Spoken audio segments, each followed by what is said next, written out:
Happy June 2nd. um, this is one of those spontaneous, here I am, live type things. Hang on, let me get my little thingamar bobber up there. Where is it? There it is. Yay! Okay. So I don't know who's going to come or not. It's late.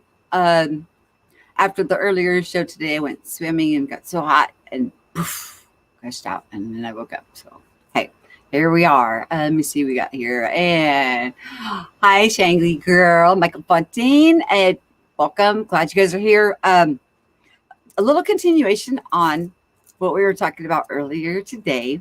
And we were talking about like righteous judgment and understanding the righteous judgment and when it's all right to be upset and stand, and how we've gotten all that stuff confused. And also, this is an open share show. So let me, first of all, start by, I want to put, hey, sweet as sugar and JJ. Yeah, you guys are like awesome. Don't you sleep too? I do. It's just when it gets hot. I went swimming, and Jade's just probably gonna say, "Michelle's getting darker. Michelle's getting darker." I can't wear makeup. You guys just get past it because I have to go get some new makeup to match my skin.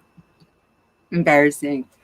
There's a difference between righteous judgment, and I'm going to talk about that while I'm putting the link in here. And when we are judging, and between righteous judgment and nitpicking, backbiting, gossiping, slandering, needling apart somebody, shaming, and things like that. When you think about righteous judgment, I think of like David and Goliath.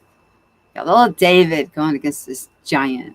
This giant is oppressing people. It is taking away their sovereignty, their rights, their freedom of movement. Okay? And he takes his slingshot and between the eyes, knocks him out. But that to me is righteous judgment. When something is, it could be a bully at school that is bullying around tons of children. And finally, you're the one that says, enough. You're done. You're not going to oppress, subvert, or restrict their right of movement, molest, rob, or shame them anymore. That would be considered a righteous judgment. But if I'm like jealous of somebody's hair and I'm like, oh my gosh, it looks so terrible on her. That color would look better on me. Is that a righteous judgment, or am I just being a beep? Right? Oh, by the way, the earlier stream we did today, YouTube didn't like it. They like, not suitable for advertisers. Why? Because I told on you, because I talked about the population boom, I talked about the things that were hidden from people and how long does it take for verbal? You know how we can do oral traditions, even if they try to take the books and then they burn the books and they do whatever to the books, we'll still pass it down orally for a certain amount of time. And then we saw the huge leaps from going from, what was it, 2.8 million people, excuse me, on the planet to we're almost at 8 billion today. Why? What happened? Makes you go, what? Let me pin that up and let's see. Got that going. Move to, where's it? Yeah, there it is. And I got to pin it at the top. Pin it. Is it pinned? Did it pin it? Did it do it right? Did I do it right? Is it pinned at the top? Somebody else gonna have to tell me because I don't know if I did it. Okay, I seen it.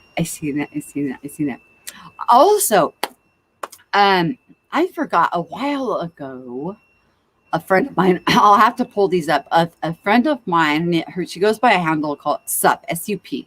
They're all like a couple letters, S-U-P. Had showed me an image after listening to my near-death experience, because they said, well, I got the feeling that it was Jesus that was talking to me up there because I was there for 6 days, right? But I said, but he didn't look like Jesus. He didn't look anything like, the blonde, wavy hair. And he also, when he approached me, was wearing a polo shirt and Levi's, which was the fashion of the day, which, that's odd. Okay. Anyways, so she asked me to look at this website. My jaw dropped. Now, besides the being that I spoke to had like this perfect toned skin, like shimmery, and it just radiated out this like that wherever I was at, I was already like happy as a clown. But when they approached me, I was like, oh, because it like amplified everything. And I was like, I am home, I'm home, I'm home, I'm home. I'm not going anywhere. I stayed right here. I loved it. And the first thing that he said was, you don't have to go back. And then we had a 6-day discourse. I didn't know it was 6 days because there wasn't any nighttime or none of that kind of stuff was going on there. It's just like a different realm, and I feel like the realms are like stacked on top of each other. It's kind of amazing. So anyways, when she pointed this out, apparently it's from a young artist. I took screenshots of the pictures when she showed it to me, and I've been trying to clean out a lot of the files out of my computer, and I came across them. And I was like, oh, and it's always been the same person. Like that is the voice. That's the one that I talked to or whatever. And so I wanted to share that with you guys and see what you guys think. Because it doesn't look like does not look like Jesus. The Jesus that I've seen like in art or portrayed in art and things like that. But he did look like the one that I was describing, of the being that I felt like had it's like this radiation of unconditional love. But like I said, it just, the whole place oozed of that already.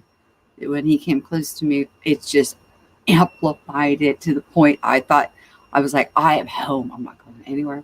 No way, no how. I'm staying right here.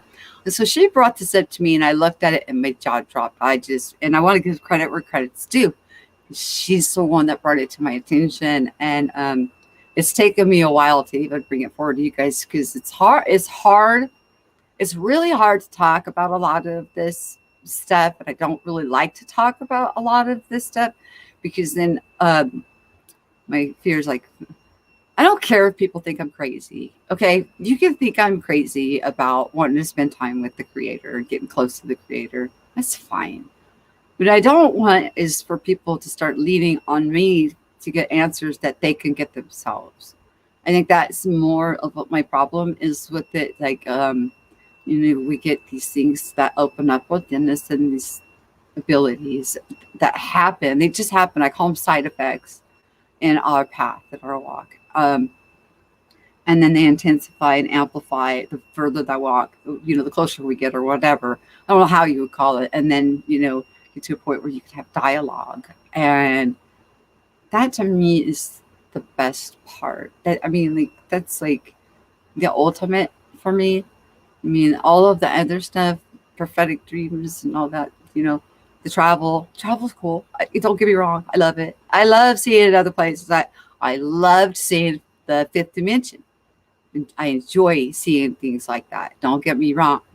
But there's nothing that beats having dialogue. And on my daughter's birthday the other day, the day before, my heart was still broken. I'm still dealing with depression, trying to mend the fence. My daughter's birthday, I spent, I have my time. I just like to spend my daily time. And since then, I've had a peace that's within me that is I can't understand it. I don't understand it. It's a peace that's beyond comprehension, even to myself. My heart's not broken. I feel just love, and I know. It's not that I think or that I wonder or I ponder. I know she's there. She's waiting. She's watching. And not only that, on my birthday, I talked to a friend I'm going to meet in IRL. Yay! I'm so excited about that. And she said that uh, she said, I think actually she even said the date, like, for her birthday, your gift is going to be, she's going to appear to you.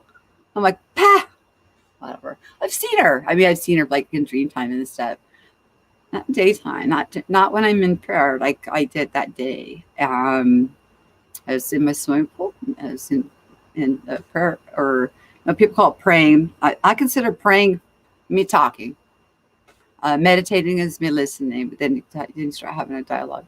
There she was, and I was like, oh my gosh, she gave me the best present ever that anybody could ever give me, and yeah, there she was, and whoa. Okay, so you guys have got the link. I'm going to pull that file up with that picture. Oh, it's going to blow your mind. Come in, you guys, come in, because this is not Awaken Activate. This is, we're in this together. We are splitting. It's veering off. Some people are going this way. Some people are staying.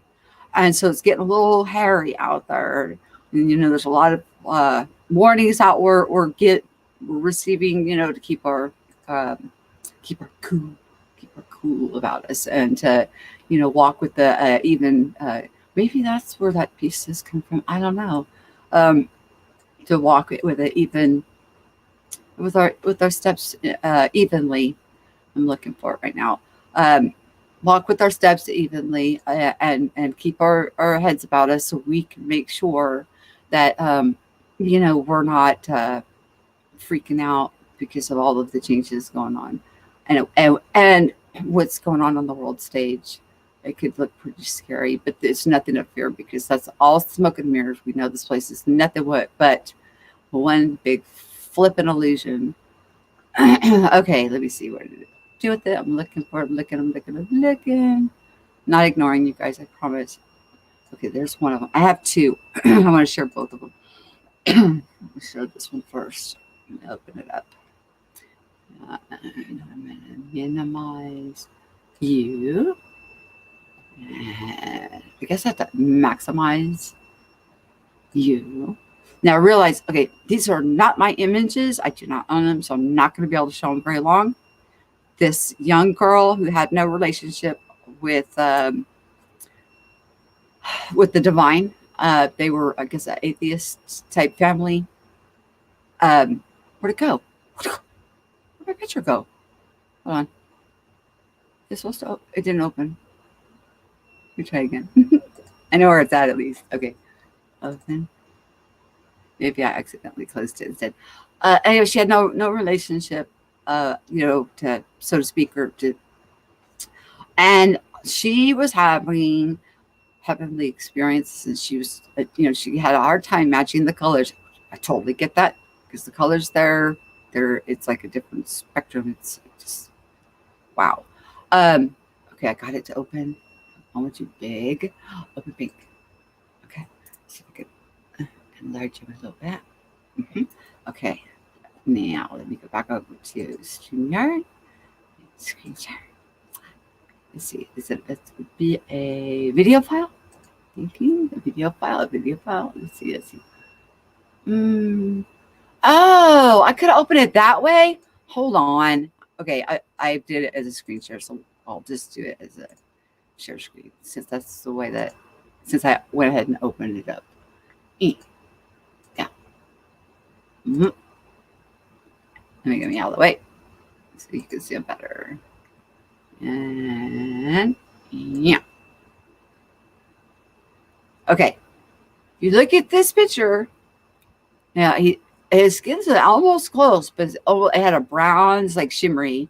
He had curls and his hair, curly hair, crystal blue, greenish eyes that were so filled with love, it was beyond comprehension. I mean, oh my gosh, when he looked at you, you just wanted to melt. And this is what this person that came up and talked to me looked more like. Not like what I, would be expecting. At 15 years of age, I saw, pictures with Jesus that he had blonde, flowing, long, shoulder-length hair, things like that. So it was, come on, sweet sugar, it's open. It's open. open. Of course, you don't have to ask permission to click a button and come into the yard. It's open. You know better than that, honey. Come on. Come in here. Sweet sugar, can I come up? Yeah, of course you can. You guys, by the way, if you haven't met Swedish Sugar yet, uh, if anything from this, going into this group and going through the stuff I went through, there's a, you always find a pearl. Mm-hmm. You always find a pearl. Okay, so let me pull him down. I'm adding you. And then I'll pull the other picture up. Let me stop screen sharing, and I'm gonna do it as a file, share. I'll do it that way. Now that I'm so dingy when it comes to this stuff. I swear to God. Hey, how are you, sweetie? Good morning. I'm good. Thank you. How are you? I'm good. And it really is kind of morning because I just woke up just a few hours ago. I did a show this morning. And then I went swimming and it was so hot. And then I was overheated. I thought, I'm just going to lay down. And 8 hours later, I woke up. I'm like, uh-oh. Yeah, I'm in Colorado. It's still cold here. We're still using our heater. Really? Yes. Well, you must be in the mountains. Are you in the mountains? No, I'm about 20 minutes from the mountains. I'm at the foot of the mountains. So it depends. Colorado is finicky depending on where you're located, on what you're gonna get. And I already knew you were in Colorado, but I wasn't. It's not my place to, No, it's okay. Yeah, it's a beautiful place to live. I'm proud to be a Colorado native. Yeah. When I drove through Colorado, because my daughter's father lived there. We drove through this one area and it had like whitewater rafting off to the side. You're going through these beautiful mountains and all these campsites, and it's flipping gorgeous there. I don't know. It's just beautiful. Kind of like Oregon. Oregon too is beautiful. You must be talking about Estes Park, and we had a flood here. Maybe about 5 or 6 years ago. I don't remember how long it's been, but within the past 10 years, we've had a flood that came through and changed the whole structure of that area. So it's totally different now. Really? People's lives were lost. It was a really, really bad flood. Yeah, it was pretty bad. But since I can't open that other one, I'm going to have to do it the same way. And I found the other picture. The reason I came up here was because...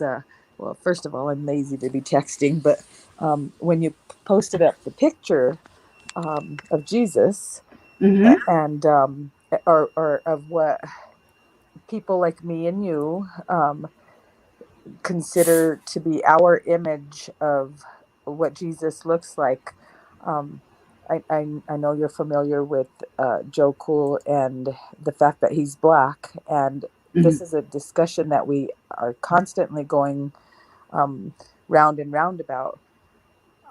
I see Jesus in the image of a white man, and I use that with quotation. Not necessarily white, but he's not black. And Joe sees him as a black man. And so when I, for instance, he was here one day, and I have these little, they're like flashcards that go in my car, and they're prayer cards, and they remind me I'm Catholic. And so they have saints on them, and they remind me of which prayer to do, for traveling and for people who are sick and whatnot. Well, I offered to give him one of those cards.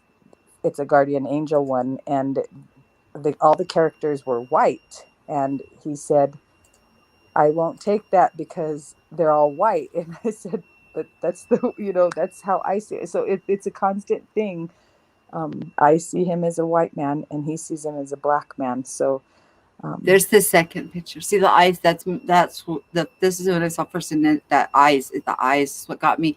I didn't see him as white or black. It was more of an olive sun-kissed, like perfectly shiny. He kind of glowed, and he just radiated out so much unconditional love. I'm just gonna put it this way. It was not what I expected. He didn't look like what I would expect for Jesus to look like. It wasn't what I was, taught in the church that he would look like.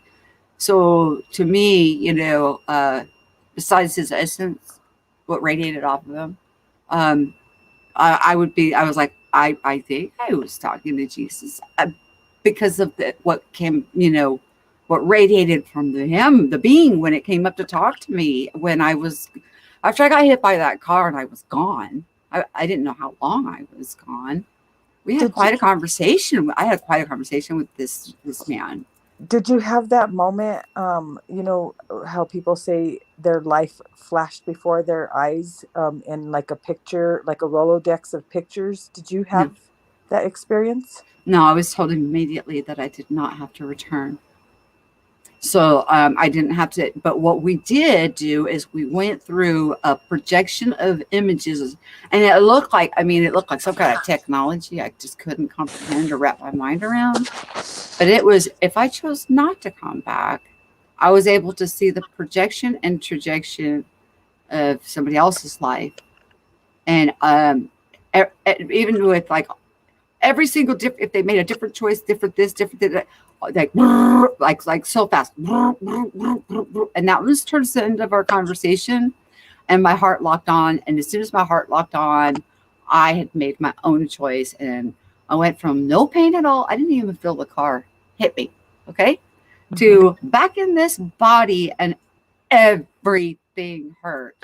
Everything. Oh my gosh. Oh boy, did I make the wrong choice. No, I'm kidding. I didn't. I know I made the right choice. It was from my heart, and when it's like, when I was there, I had no cares about what was going on here. I was completely detached. And I just saw with love, everything through the filter of unconditional love. And it was my heart that couldn't handle watching this person because of, if I decided to not come back. And it was like, this is what is going to happen. I don't know how else to explain it, but, and I don't know what kind of technology that is or whatever that he was showing me, whatever his abilities are, uh, I was able to see, like in TikTok, like in the time's different there. I don't know. I don't know if you've ever had a death experience. I call them a death experience because he was like, it's a near death experience. How do you know you? How do you know I wasn't dead? I mean, I died physically 3 times here. Uh, you know, uh, my body physically died, but I was gone as soon as the car hit me. The avatar can run without its your soul source in it for what we understand now. It can go for what's it, 3 years up to 10 years before it'll finally fizzle out and die.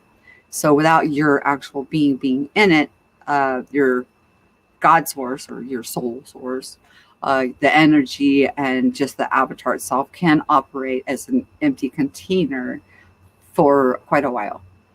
So my little empty container, it actually did physically die 3 times in that 6 days.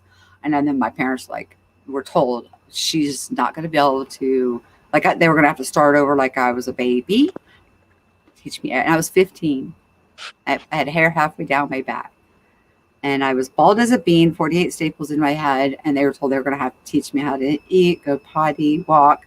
They didn't know how much I would be able to do. They didn't know if I'd ever be able to speak again. They didn't know, if I'd be able to be educated or if I'd ever walk. I mean, talk about doom and gloom. And then I opened my eyes when I decided to come back, and 30 minutes before, I had no clue who they were. But then all of a sudden, I opened my eyes and I looked at them. I said, "Hey, you got my hairbrush?" And my mom and dad's faces look so shocked, and I can't get that image out of my mind besides all the pain I was in. And my mom says, "You don't need a brush, honey. She got a cute little hat on right now. You don't need it. You don't need a brush." And then I felt I felt my head, and I had something wrapped around my head. But and then this nurse comes running in. She put something in my IV, and like my TV went towards my face, and then back, and I was like, "Oh, happy Jules," So yeah, it's just amazing. But that's what the man looked like. That's who I spent the time with. He had like olive skin, not white or black. But I have to say this, though, sweet. You're white, right? Okay. Joe's black. The divine spark that's within you is within you. So, of course, when it rises up in you, what are you going to be? Can you change your color of your skin? You're born into that skin. It's going to rise up. It's going to be a white Christ. And Joe, when it rises up in him, he's black. It rises up in him, he's going to be a black Christ. So there's really neither of you are wrong. That's what we ultimately agree on. Awesome. That's cool. But see, you got such a you got such a beautiful heart. You just do. You just do. I've had some very tough life lessons that have brought me to this point in my life where I feel like I need to be at peace. I need to have that peace in order to continue to go forward. So it's a constant struggle for me to remember to continue to keep that peace. Because and continue to seek Christ. Continue to seek Christ, even though Christ is in you. You still have to invite. It's like the perfect gentleman that's always residing in you, that won't encroach your free will even after you open the door. Your free will comes first. Your sovereignty comes first. But unless we seek it, knock it, and ask, there's a non-interference clause. And so we all can get that help. It's just so amazing. Right. Because you deserve it. You absolutely deserve it. Thank you. I do try my best to be the best version of myself all the time. And I know I've met you, or we've bumped into each other at some times in my life when I've had some struggles and some hurdles to cross, and you've helped me get through those. And so I appreciate you for that. It's been wonderful watching your videos, and I've learned so much. And a lot of the stuff is things that I've learned like in college or just through life experiences. But just to listen to you recap and refresh my memory, it's been wonderful. It's something that I recommend everybody, It's a reminder of you. It's a reflection of you. It's like it stirs it back up in you. Then you're like, oh, synchronistic, serendipitous. Oh my gosh, it's in me too. Yep, I love it. That finding that balance is really difficult sometimes. Well, honey, I'm gonna be honest. You hang around with a rough and tumble group. You really do. It's a very assorted group. I've actually separated. Just recently. You don't have to separate. You do whatever you want to do. It's your free will. But I just said for me, it's a little bit of rough and tumble. Well, I've discovered that, and because it's been so hard on me emotionally, mentally, physically, I've made some choices and made some decisions to eliminate a lot of the negativity. And since I've done that, I find that I'm at peace with myself. And it comes a lot easier now. Isn't that nice when you quiet the noise down that's going on around you? How much you can discover about yourself. Quiet the noise. That's perfect term to use, because that's exactly what it is. See, I suffer from PTSD, and I'm very obsessive compulsive in my behaviors, and so there's a lot of chaos that goes on in my mind when things are not just so. And so I spend a lot of time trying to make things just so. And I forget to smell the roses. So you feel that this is the only way that you can have even just a tiny shred of control in your life. Absolutely. But you'll understand the further that you walk that you're in control of all of it, and these things that are manifesting out in your physical body start in the spiritual.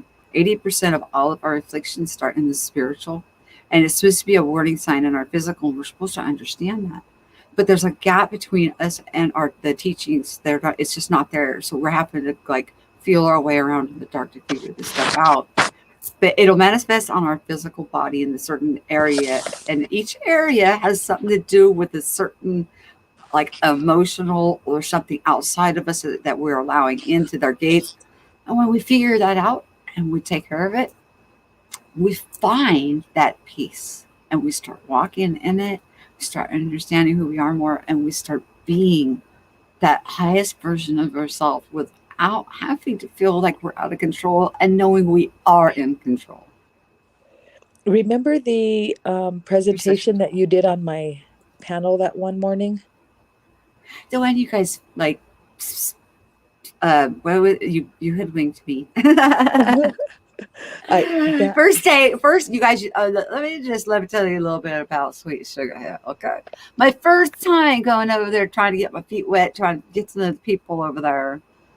They baited me, and I said something in chat about I was commenting on what they were discussing, and the one lady said, "No, I don't understand what you're talking about," and she was acting like she did not have a clue for what I was talking about. And then baited me to come on, and then I'm showing it, and she knew what I was talking about. She, she's I won't say her name, but she's a really good friend of mine, and she's a confidant in many ways. And I've trusted her with a lot of my emotions and feelings and thoughts. And when I said on your last panel, I invited her over, and she said, you two had a little disagreement or something that left her uncomfortable, and she didn't want to return. And it's still bothering me. So I'm hoping that I can get the two of you together and kind of figure out. What was the disagreement about? I wonder. I'm not sure. And I think she said it was in spirit, maybe. I think it was because I was like saying that I was teasing her about, you guys baited me in there, blah, blah, blah, like a joke. But and maybe she was like, no, no, and I don't know. That's the only thing I can think of. But yeah, she's been nothing but kind. I don't have any thoughts. I feel closer to you. I think because I've actually talked to you a little more. Yeah. And you showed your heart with me, so I have that connection with you, and I don't know her very well, so yeah, I think if she spends some time with me, then I think so. Obviously it's not because I don't feel that I don't feel that about anybody. I don't care if you're aware who you are or not. I love you to pieces. I mean, like it's like, oh my gosh, I want everyone to know who they are and walk in it and be it and just know how amazingly awesome you are. Everybody, including her. So if she thinks I think anything different, she tell her, I think she's like the cat's meow. She walks on water.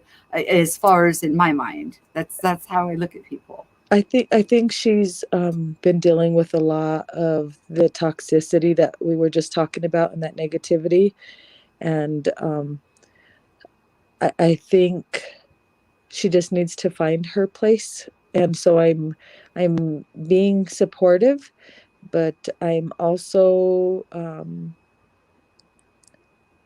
you're a strong woman, Sugar. Don't try to bamboozle anybody, not even your good friends. You're strong. I already see through that in that when you had us in after the show. I'm not always that strong though. Maybe it's your spirit. Me and Joe have been having a lot of ups and downs and frustrations, and I haven't been feeling like I've been I feel like I've lost a little bit of hope and confidence, and then I gain it right back because I do my Bible study and I gain it all back again. And then something comes along and gives me that sense of false security, and then I lose that hope, and then I jump back on that, where I say, okay, I need to think positive and try to stay positive, and it's really a struggle for me on some days, continuing to stay positive every day when I wonder if this would help. Okay, understand that the nature of YouTube. It's a public platform. Uh, think of Joe as like a chameleon. The environment that he's in, he's going to blend. Doesn't mean that he's different. Just like I can see through you, even though your physical, your mental, your brain or whatever, because my brain gets in my way all the time. I know, trust me. Uh, but your spirit is strong. You know what you want. It's there. It's just how do you get from point A to point B? But if you Right. look at it like a chameleon and you're trying to blend, so he'll wear a coat of many colors, so to speak.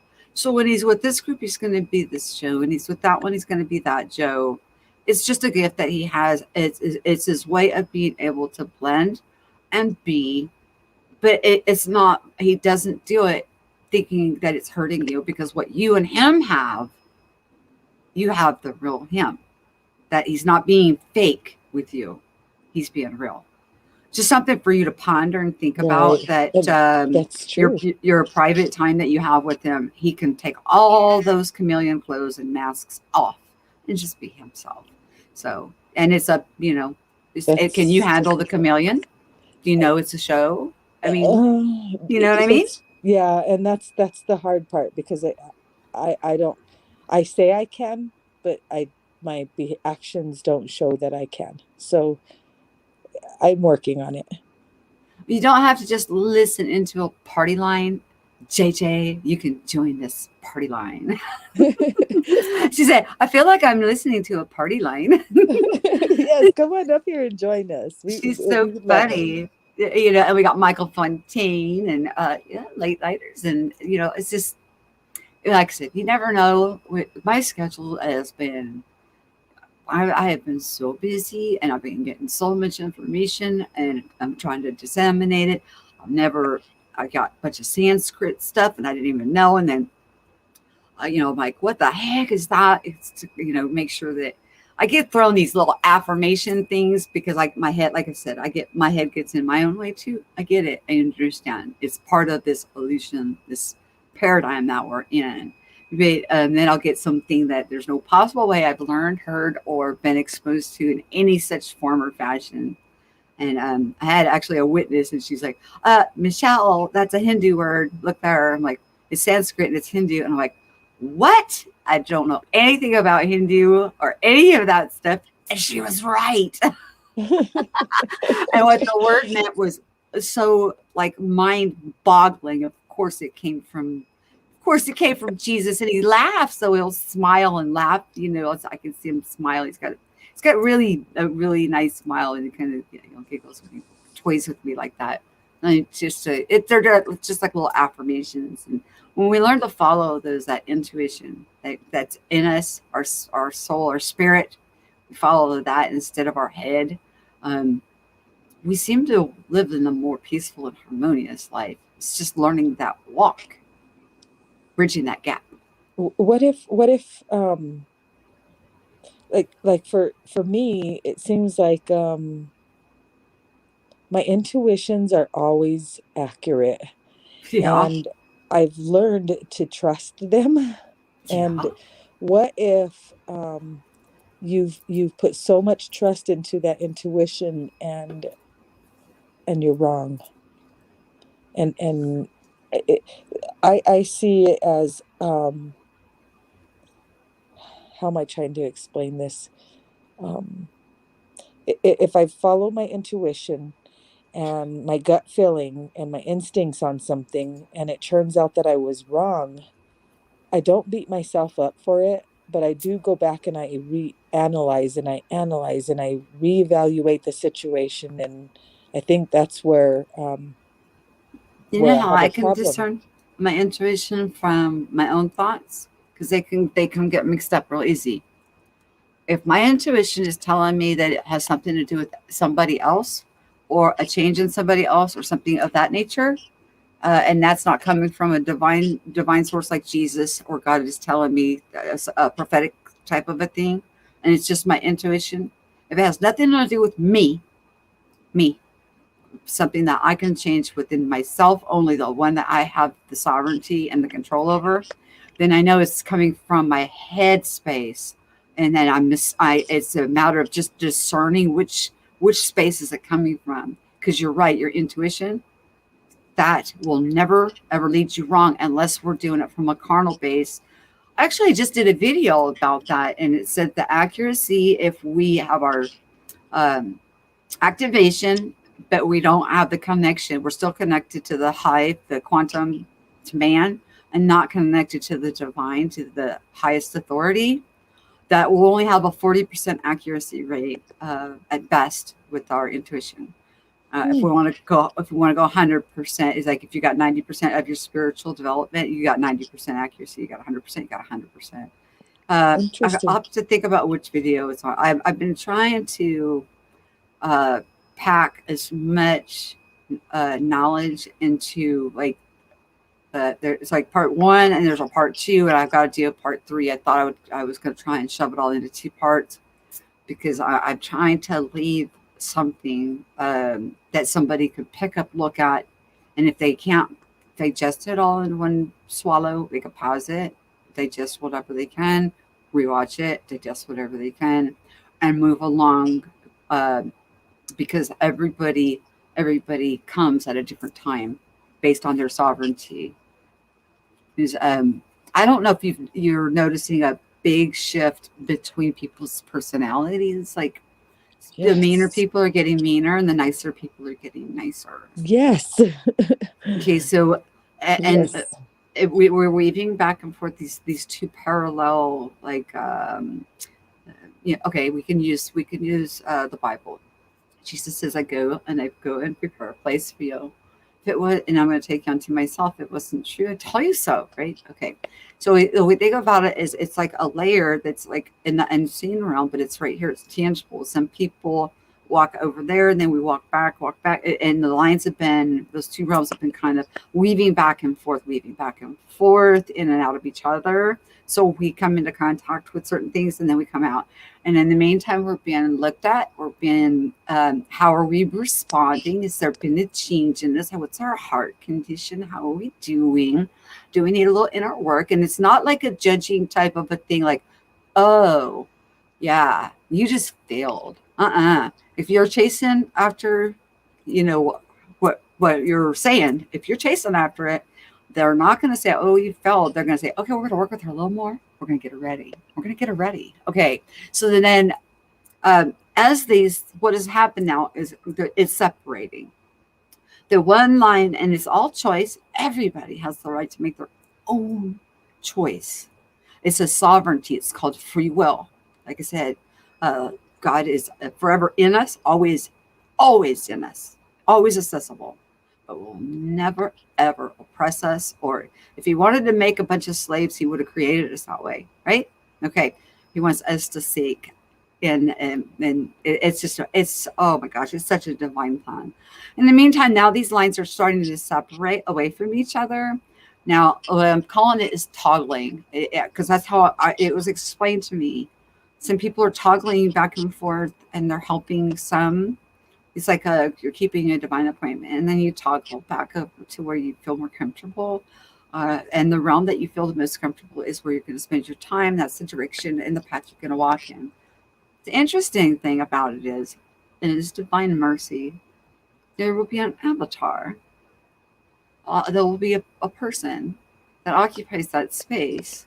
So it won't be like a traumatic event for anybody. It's so divinely done. There's no way. There's definitely a God plan. Man couldn't even conceive. And I've been waiting for a bird walk for a minute. I've been waiting for, I need to talk to Candace, because I've never heard about this volunteer thing, these waves of volunteers and all this stuff, and all that got dumped on me the day who made the cry, da da da. Okay. I went out, and after today's stream, I went out in the sun, I went swimming, and then I fell asleep. And of course, that's when Candace finally had a moment to call. That's usually how it works. Yes, and she's such a busy woman. She's trying to run she's on that formulated PQH, and so she's got all of that going on, and the forum, and she's got all that going on. But part of what I was given, I think, with her her gnosis and working directly with Dolores Cannon, she'll be able to give affirmation or correction or clarification on what I was shown. So I'll get more edification. And I haven't shared that part with everybody yet because, you know, I think it has more to do with like people who volunteered, or we are people now, but the beings that volunteered to come in to help raise us up out of this funk and get people to be graduating from Earth School instead of recycling back in.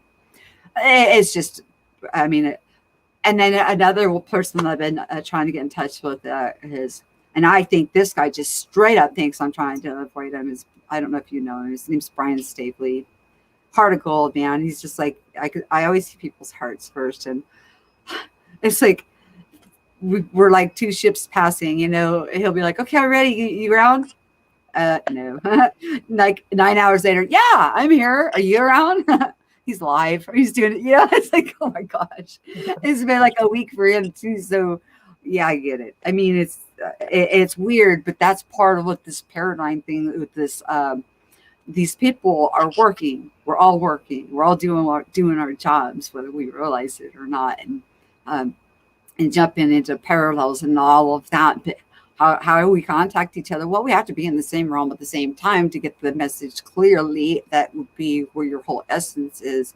And, you know, at this weird time in human history of this next evolution, it'll seem like a little off. But that's why we're to keep her cool and just, you know, walk our walk and have that inner peace and just keep moving forward because, you know, I know they're fine. I mean, it's not like, and they know I'm okay. It's just information swapping. You know what I mean? Mm-hmm. I probably just went off and you're probably going, what the heck is she talking about? No. What is going on, poor dirt farmer and rain on the plains and YOLO X? By the way, did you read the comment? He wanted me to put that up there for you, sweetie. Let's see.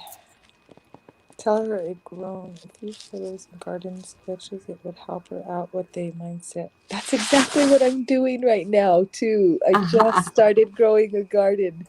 I'm so awesome. Happy because I started from seeds and they're starting to pop up above the dirt. And I've got bell peppers and tomatoes, and I've done gardening in the past, but where I live, the hailstorms destroy everything. You can't even have a greenhouse because it destroys it. So I've got everything in tubs with wheels, and as soon as the weather starts changing, I'm out there pulling everything in. I've even attached everything to a string now, so I just pull on the string and everything comes out once. But that's exactly what I'm doing. So yes, I am. Hi, PDF. That's I love him. That's awesome. I know. And last time I talked to him, like we were like, you know, we were mirroring each other, right? And I was running out of content because he wouldn't give me anything new until he brought grandma in, and then he brought grandma into the conversation, and then he gave me tons of ammunition there, and I mean he had already conceded, and then you know how he is. He's like the best talker. I mean, he should be on the radio. He really should. He's got that kind of voice. But he does. So we're going round and round, and you know, I know that I'm not getting mad at him, but I'm like trying to play tough guy, and I know that he's probably, you know, inside he's like laughing at me, like, yeah, right. You know, this is buying this salad. You know, they're not even gonna pay $1 for that. But I think people were buying it. They thought we were pretty serious, and then it was really funny because I think that he was the closing act when some guy came up and he was wanting to address the situation because I was like, you just need to go get yourself educated. You don't come back at me till you get educated, or you know about don't be coming at me with something you don't know about. And he was just really famous. The other person comes up and then he just kind of goes, PDF goes, oh, you, bink. I was like, and the curtain goes down and it shows mic drop. Mic drop. Yeah. He's just awesome. I like PDF. I really think he's got a good heart, good nature. Yeah, he was one of the first ones in the community, in the 1A community that I began watching. Him and Chuck Bronson were my first, and I was loyal to just them for the longest time. And then little by little, I started spreading my wings and discovering other channels. And now I'm back down to just my few again. I've done a Uh, lot it of happens. unsubscribing lately. I Well, only and want, that's good though, right? You kind of gotta quiet down the outside yes, noise so you can hear what's going on inside. absolutely. And it's been wonderful. I'm not, it's, yes, it was a much needed break from chaos. And like when we were talking after you showed it, there's really nobody that can make these decisions for you except for you. You. Yep. These are your choices. They're not anybody else's.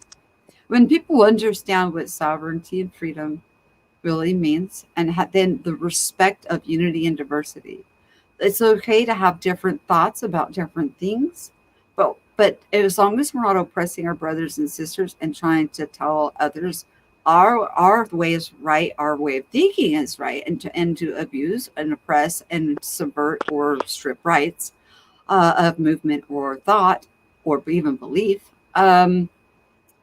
then we should be able to have any kind of experience and expansion, which is why we come here to begin with. Why should my experience encroach on your life and your freedoms of movement? It shouldn't. Right. That's where we break. That's where karma comes in. And see, when the teachings fell out of this is what they got. I think this is what got my stream earlier in trouble. In 533, they removed all of the teachings that actually told people how to basically reconnect, to disconnect from the world type things and connect with the divine and walk out. And then you graduate. You walk through this paradigm as knowing it for what it is. If you get the biggest expansion from it, you may volunteer to come back in later to grow more, but you will not have to recycle back in. And then if you look at the population explosion after that, there was 198 million, somewhere around there, 193 million people on the whole realm at that time. Now we're looking at almost 8 billion. Wow. Because I was trying to figure out, why did the earth cry out? Why did I feel that? What was going on? I kept being shown like that our blood was going into her soil. She was being stripped of her minerals, and they were digging holes and blowing holes, and they were hunting animals for sport, not for food, and all kinds of stuff. And she was worried she couldn't sustain the population because people were not. New ones were coming in, and then others were having to come back in. So the The population went crazy. the Navajo side, I don't know if you know this, I'm part Spaniard, part Navajo, but the Navajo side of my family is so deeply connected to Mother Earth and just all those things that you just talked about. And I find it fascinating that I am in the middle of two different types of cultures and two different type of belief systems and two different types of faiths, because the Spaniard side, we are strong, devout Catholics. We're Roman Catholics. And Mhm. then on the Native American side, we have our Creator, our Mother Earth, our connection to the stars, to the planet, and it's almost the same, but um, they're different. If that makes any sense. Yeah, and you know what I've noticed is, because, like I said, I got those weird Sanskrit, and then I talked to my friend, and she's like, "That's Sanskrit, and that's word," and then I was able to get the meaning. I was like tripping out, and then I went back in the water, and I was like, "No, that's just craziest." Debbie Doubter, doubting again. So I closed my eyes, and when it's sunshiny outside, right? When you close your eyes, Uh-huh. You you see the see dots? red, right? You see red. Like Yes. if you're you'll see like a red. No, they were in like a baby blue color, and I saw these letters, but they were separated. So I was like, but they were really beautiful, like, but nothing I'd ever seen before. So I went and I got back on the computer. I'm like, okay, what the heck is this? And then so I looked up Sanskrit, but they had a line through them, and I was like, well, it's not Sanskrit. But then I looked a little further because I got the impression that each symbol was a word in itself.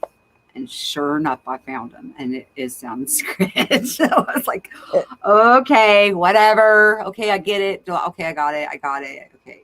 and what about sound? Did you hear any sound? Can you recall any sound at that moment? Like his voice. I hear his voice, but it comes in more through thought.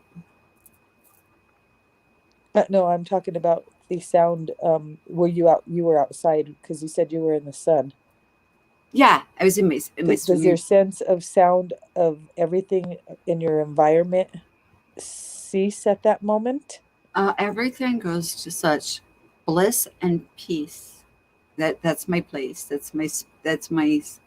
I can connect anywhere. Okay, but my best place is when I'm in my pool or in my hot tub, just sitting there, and then all of a sudden it just starts Oh, and yeah. dialogue starts. It's awesome.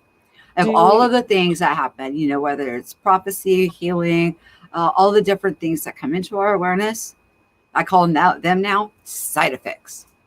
This is the pearl. This is my favorite. All that other stuff is just side effects. yeah, huh. Side effects. Yeah, I mean, I also asked myself, how come I can hear what people are saying? And how come it has to be the ones that are thinking nasty things? I don't want to hear that. I don't want to hear that. I don't, shh. I don't want to know that stuff. Quiet those thoughts. But then my friend, she said, well, you don't take compliments very well. But they know that though too, because if they show me something, even in a dream vision or even when I'm traveling, they try to give accolades or something. We have free will, even in that realm, and I will boogie woogie woogie on out of there faster What than you can say cat is meowing. I'm gone. I mentioned to somebody the other day that okay, one of my actually two of my coworkers are constantly telling me that I am an empath and I need to look Mm-hmm. into it and do some research. And so I mentioned this to another friend who doesn't know these two people. And I said, I was told by two people today that I am an empath. And she said, oh my goodness, no, you're not. You're far from an empath. And I'm like, Huh? okay, so I'm Googling what is an empath. I'm watching YouTube videos, what is an empath? And I'm like, I'm getting conflicting um, Okay. definitions from All people. right. You want to know how I know if you're an empath or not? I'm going to tell you right now. You bombed me with love. You love bombed me. I have that activation a long time ago. That's how I got into BQH.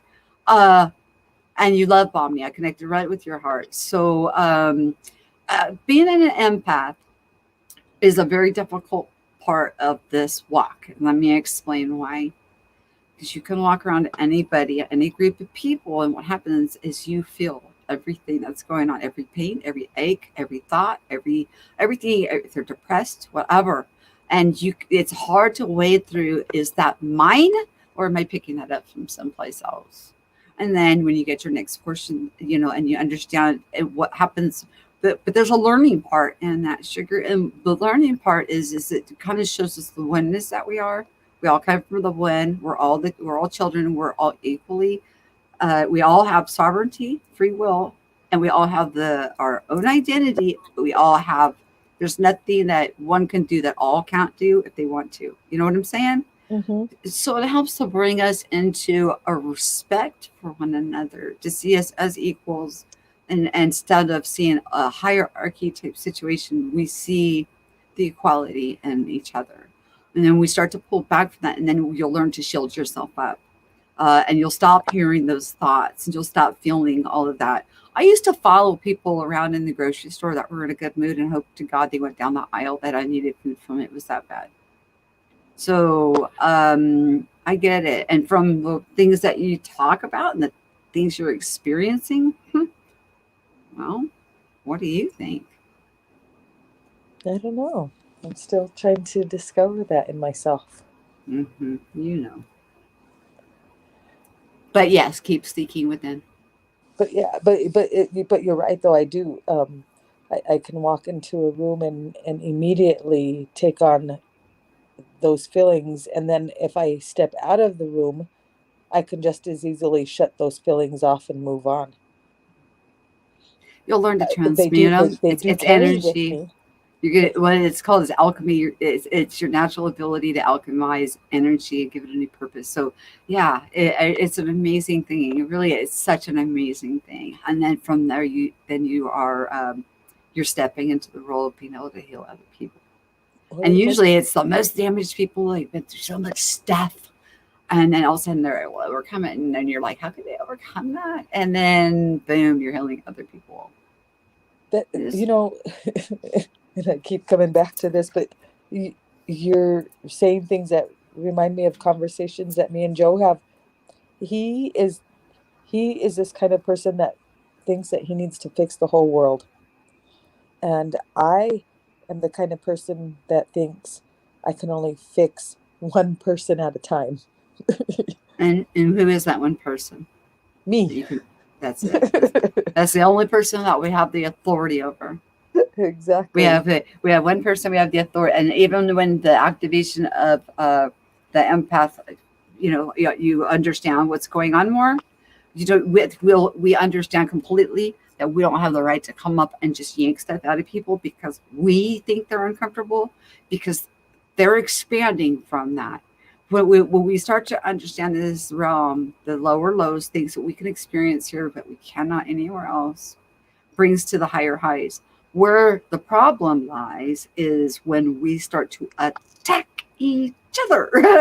That's where we have mucked up. But being sad because you lost somebody, or different emotions, they stretch. We stretch. We expand, and we leave with this expansion, and we accelerate into new realms of possibilities and probabilities of infinite, mind you, infinite places to explore.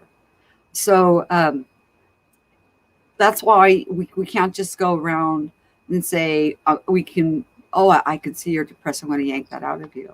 We can't do that because we would be taking it away from their experience. You know what I mean? Yeah. You'll know what it's coming to you. I hear right now your heart going click, click, click, click, click, click, click, click, click, click, click, click, click, like everything's like going lighting up, lighting up, lighting up, lighting up. I'm getting this. I'm telling you, I really since you came up on my panel that one day, I've been a lot more in tune and alert to um, my inner self and my inner thoughts, and something that when I was in college, something that stuck out to me when I took psychology was the whole the subconscious, the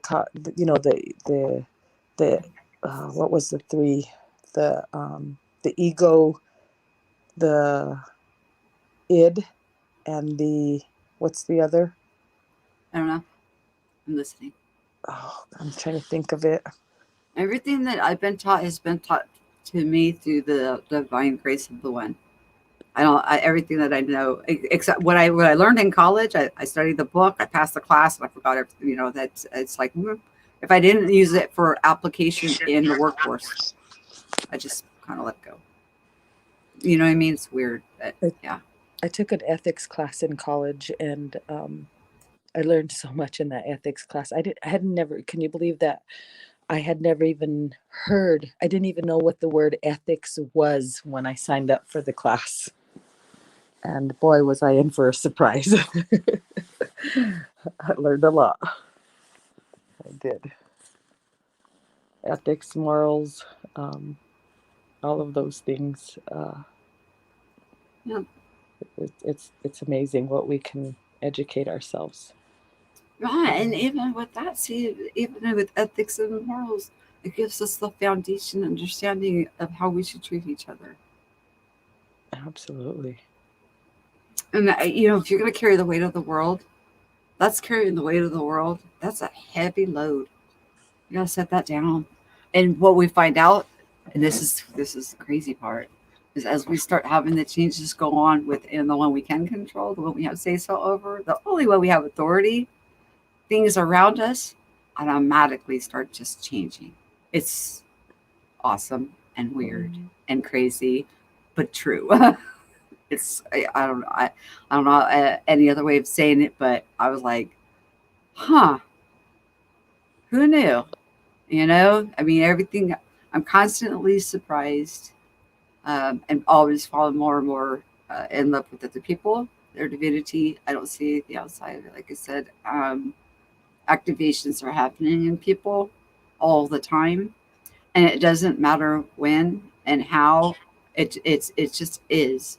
Some people have walked it for a long time, like some slow people, like myself. Um, and then maybe they can, just by talking about their own stuff that they've been through, maybe it clicks with somebody. Maybe it doesn't. If it resonates, good. If it doesn't, great. It's okay. We need to take what we can digest, what resonates with us, and chuck the rest, because we're ultimately only responsible for one, and that is ourselves. Mm. Oh, It wow. was a clear audience that you were talking about, Sugar. Yes. Okay. Okay, because Rain said that, put that up there when you were talking about your class. So just wanted to make sure you saw it. Yeah, I mean, you already know that you've got stuff brewing and stewing. Just got to figure out what's yours and what you're picking up, what you're picking up outside of self. Clairedescence. Clear audience. Clairaudience. I think that's hearing, right? Clear audience. Visual? I don't know the clairs. Rain on the plains. Give us the definition of the clairs. I have never been you said it's like the psychic stuff. And I'm ignorant to that. I've never not studied. The only foundation that I had was I was raised as a child as a Christian, and all the other stuff has come in, and then or I'll look up what the heck was that, and I'll look into it. Um, Otherwise, and Candace, I took a class under her for the BQH. So other than that, it's just all been fumbling around in the dark, figuring out what the heck is going on. I mean, because I didn't understand it. I was like, what is wrong with me? I mean, I thought I was possessed, Sugar. Come on. I mean, that's how bad it was. I thought, what's going on? Am I possessed? What is this? What's going on? There was a time in my life where it was dark and I felt I had a cloud over me, and I thought the same thing. So I can understand when you say that. I know exactly what you're talking about. And then people look at me like either they dismiss or they just think I'm crazy, or they, just it's just like a, meh, because, well, you know the Bible, and even Christ said, he says, if they're of the earth, they're only going to understand earthly things. Otherwise, they would understand these things. When I speak of heavenly things, they won't understand them because they only know earthly things. So those that are from above will understand the heavenly things, and those that are still of the earth. And there's nothing wrong with either paradigm. It's all in sovereignty, free will, and choice. You want to wake up and come into who you are, you'll wake up. And even saying wake up is kind of, I almost think that's a little condescending, because it depends on your expansion. Just make sure you do it during your lifetime here. Don't pass from in this life without figuring out who you are, because that's how we end up having to come back in. You know who our judge is? You want to know who our judge is? Because it's so funny. Because everyone's like, oh, gonna go to the white thread judgment, and do we're our judge. do We send you our asses back. do you think that a person can be held um here in life form on earth, um how can I explain this? Do you think that they can be held here until their purpose is completed? Sure. I mean, because here's my thing, and I hope I'm not sharing too much information here, but my mom and I are not very close. Um, there was a time in our life where we were close, and then I lost trust in her because I felt like she wasn't there for me at a very significant time in my life when I needed her there. And I've held on to that animosity, that grudge, and that resentment for so long. Um, and my mom ended up having a massive heart attack, and she died, and then was brought back. And when she finally was able to, when she was coherent enough to talk to us about her experience, she said that she heard a voice, didn't have any other visions, didn't have anything else, but just remembers hearing this voice saying, go back and make things right with your children. My mom has 7 children. One of them passed away. My oldest brother passed away.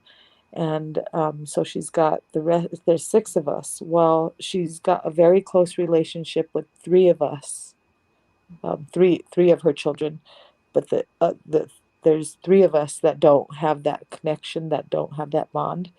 And so she thinks that she was brought back to make things right with her children.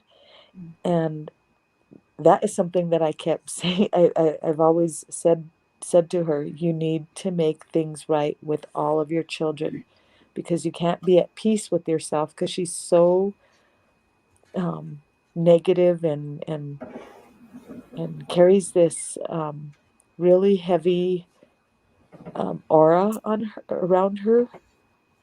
She's not And an I empath, huh? and I just keep telling her, you really need to make things right with those in your life that are significant to you, so that you can find that peace. And I don't think until she finds that peace and does those things that she's going to ever be able to move forward. And maybe it's not my place to make that assumption, but as her daughter, I can see that it's something that should have happened, and I'm hoping that it does, because I've certainly made an effort, but I Yeah. can only do so much. When we have children, a lot of times parental figures they don't ever want to stop being a parental controlling figure, and they forget that that child is a divine equal, and they raise them the best they can, and then they have to let them live their life and be more of a companion and a friend rather than a control structure or parental figure. Oh, Interesting. believe me. Yeah, that's difficult. I have 4 boys, and I'm telling you, I have a very, very close relationship with my boys, very close, and I cannot imagine um, not having that type of a relationship with them. It's difficult for me, and I think I've learned that because of what I didn't have with my mom. So I'm trying to change that, break that cycle, and I see that my boys are really good. I'm blessed that they're good parents with their children. So hopefully we've changed that cycle and started a new um, Well, realm of yeah. positivity. Can we back up a little bit about something that you said earlier? Sure. You said I can feel or see. I think you said feel her very heavy aura. So can you elaborate a little bit more about what that feels like for you when you encounter such things as that? I seem to, and I call it a gift, Hmm. um, but I seem to be able to. Okay, say for instance, I'm in a room and there's nothing in this room except for me in a chair, and I'm sitting in this chair, and you walk into this room. You don't have to say anything. You don't have, I mean, I could have my eyes closed, know that you walk in there and I can feel your um your energy. And if it's negative energy, instantly I take in that energy and I feel like the heaviness on the shoulders. I feel Excuse me. stress, the headaches, the nausea. But Mhm. if you were to walk into that room and you had that positive vibe, that positive energy, immediately I feel connected to you. I feel calm. I feel like I'm confident with you. I can trust you. And I that's something that I have a really hard time with because I tend and I don't know if I'm judging or but everybody that I come in contact with, if I'm in the elevator with somebody, at the doctor's office or um just anything like that, I'm constantly feeding off of that person's energy and it drives me crazy because I can't switch it off. You're not feeding off of it. You're absorbing it. You're absorbing. You're absorbing the atmosphere, and so do you understand what you just described? Not necessarily, but when you say absorb, that's exactly how I feel like I'm absorbing that. Yeah, that's called an empath. How much research have you done on empathy and Not a empaths? whole lot. I've watched a couple of videos on YouTube about just overall definition of what it means. It's hard, isn't it? YouTube Oh yeah. teachers, I mean, they got. That's why I don't consider like even people that come here. It's a share show. We share together. It's not. It's not a teacher. I would not say this is a teach Right. platform. It's just share. That's what I mean. I wouldn't say, "Ooh, I'm your teacher" because I'm sharing this stuff Yeah. with you. You know what I mean? I think of that as okay. So I take all that stuff with the kind of a grain of salt. But Mm-hmm. at the same time, there are some people that we run into that we could resonate and we can glean off of. And then if it resonates, permeates, it'll expound us, and then we can like bloom into that understanding that's going on within. Because no matter what, this is one another thing I want to emphasize into everybody listening. That even if some you come across somebody and something happens within you and it changes the dynamics and things start to bloom and blossom within you, it's not because of that other person. Never. It's always an inside job. It's not because, ooh, I went over and I talked to Awake and Activate and I feel like that. No, no, no. It's something that happened that got activated within you that you did, and then you bloomed it because it's always our own inner work. So I just want to make that clear. So even if we Yes. listen to teachers or gurus or any of that, because there's only one person, one being that's responsible for this one being that we're here in this avatar, and that is ourself. Even if I let somebody else make my decision, And I'm you know what? responsible. And you know what's interesting about that whole thing that you just said? I'm an old woman, okay? I won't say my age, but I'm an old woman. So am And I. and I never had that aha moment and realized what you just said was true and accurate and exactly how it is until I'd say probably within the last year or two. It's not something that I ever experienced before. It's something I'm just now learning.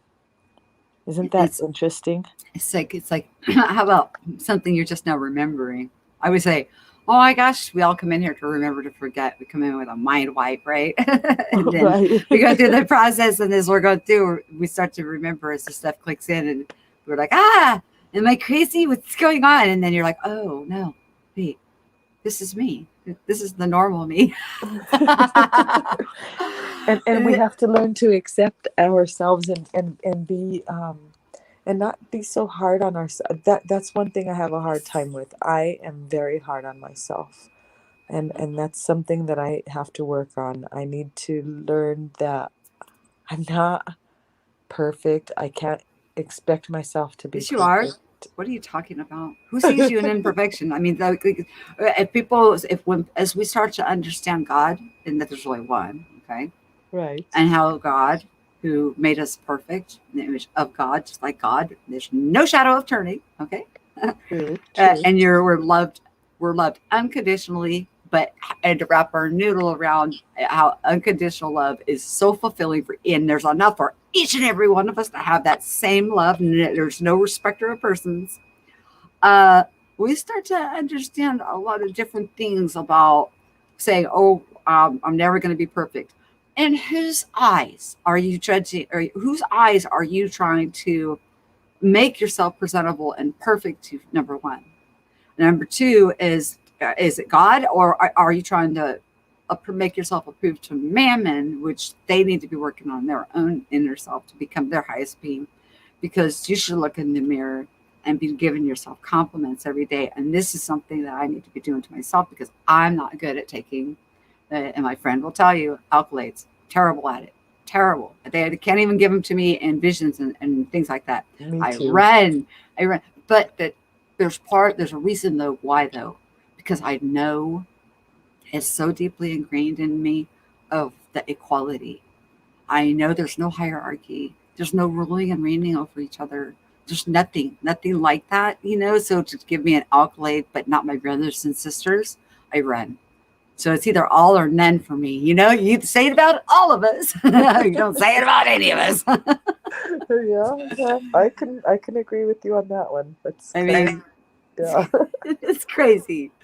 Even though if I do the inner work and it's been really hard and I finally punch through, and they try to give me an attaboy, I'm like, out of here. I'm the same. I'm the same way, but I think it's a cultural thing for me. And again, that's another thing that Joe and I were just actually talking about that maybe an hour ago. I'm not good at receiving compliments, and I don't take it easy when I hear him give others compliments because in our culture, it's considered to be boastful, proud, and um, Egotistical and narcissistic and da da da.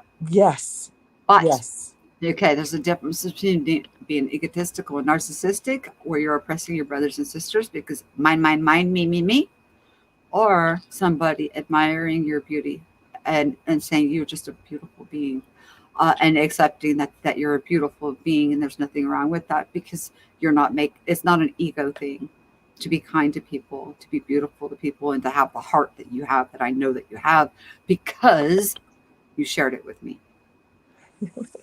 I try. I'm trying. You can't you can't hide from you can't hide from people who can see. I can't hide from you. I can hide from others. You see right through me, girl. I know I can't help it, but that comes with time.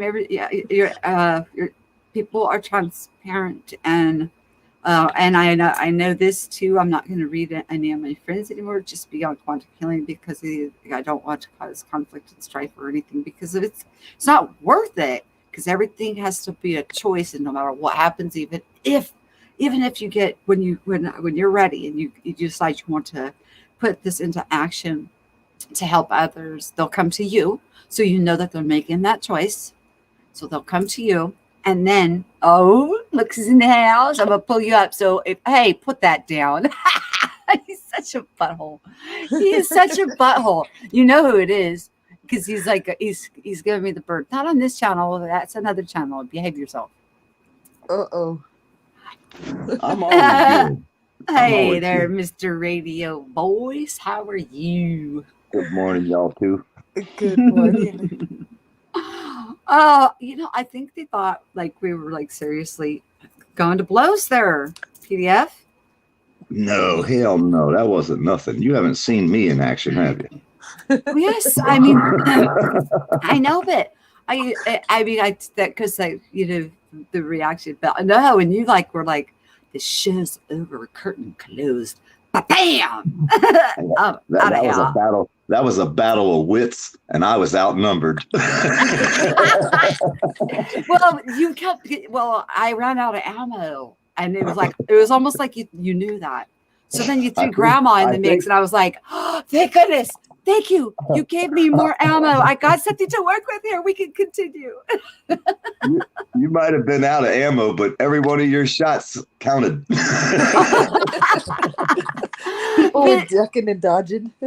Oh yeah, it was funny, but I mean, I could feel him. Okay. Hey, it's hard to have a battle of wits when someone is well armed. He's like, it was funny because somebody else comes on to try to, like, I don't know, like I needed someone to stand in my corner or whatever, and I could feel PBS. I mean, he was just like, man, she's coming back at me fast. Okay, I gotta come up with this. I'm gonna come up with it. He's like thinking in his mind what he's gonna say next, and then I'd catch him off guard. And we were having so much fun. It was fun. Okay, I had to think quick. I was like, you was coming back so fast. I'm not used to that with these people out here. Usually these people, I have to take about 5 minutes to think about it. By then I done forgot what they're talking about.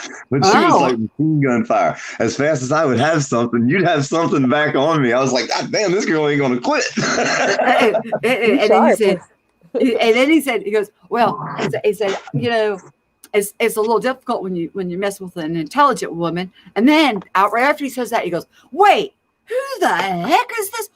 Wait, no. Oh, no. I am not talking to you. Curtain closed. Bam, he's gone. It's like, that was someone came in the room that I've decided I'm not going to try to have a conversation with. And I just can't, because some people you can have fun battling. You know what I mean? Like you and me had fun. We were battling back and forth, you know, with our words and stuff and our ideas and thoughts. And then when you have certain people come in there that just the way that person was, I says, you know what? I'm not even going to waste my time with that person. As soon as I see them pop up on the panel, I'm gone. I'm not going to sit there and talk to these people ever again. They get no more of my time ever.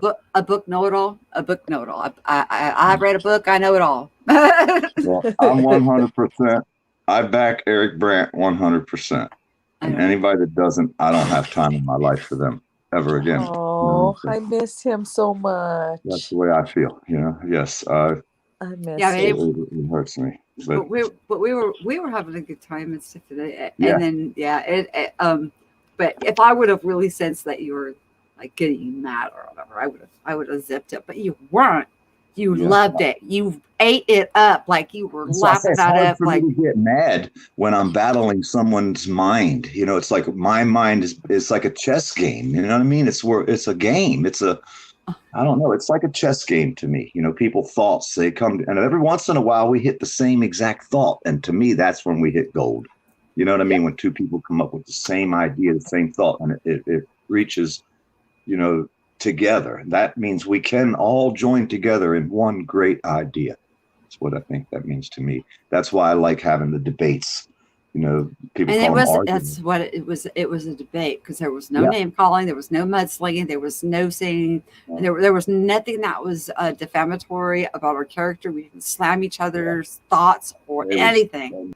And debates are fun to me because everybody learns. You know, you get to feel embarrassed. You get to feel all the emotions that come with it. A little bit of anger, you have to control that, because if you get angry, you lost the debate.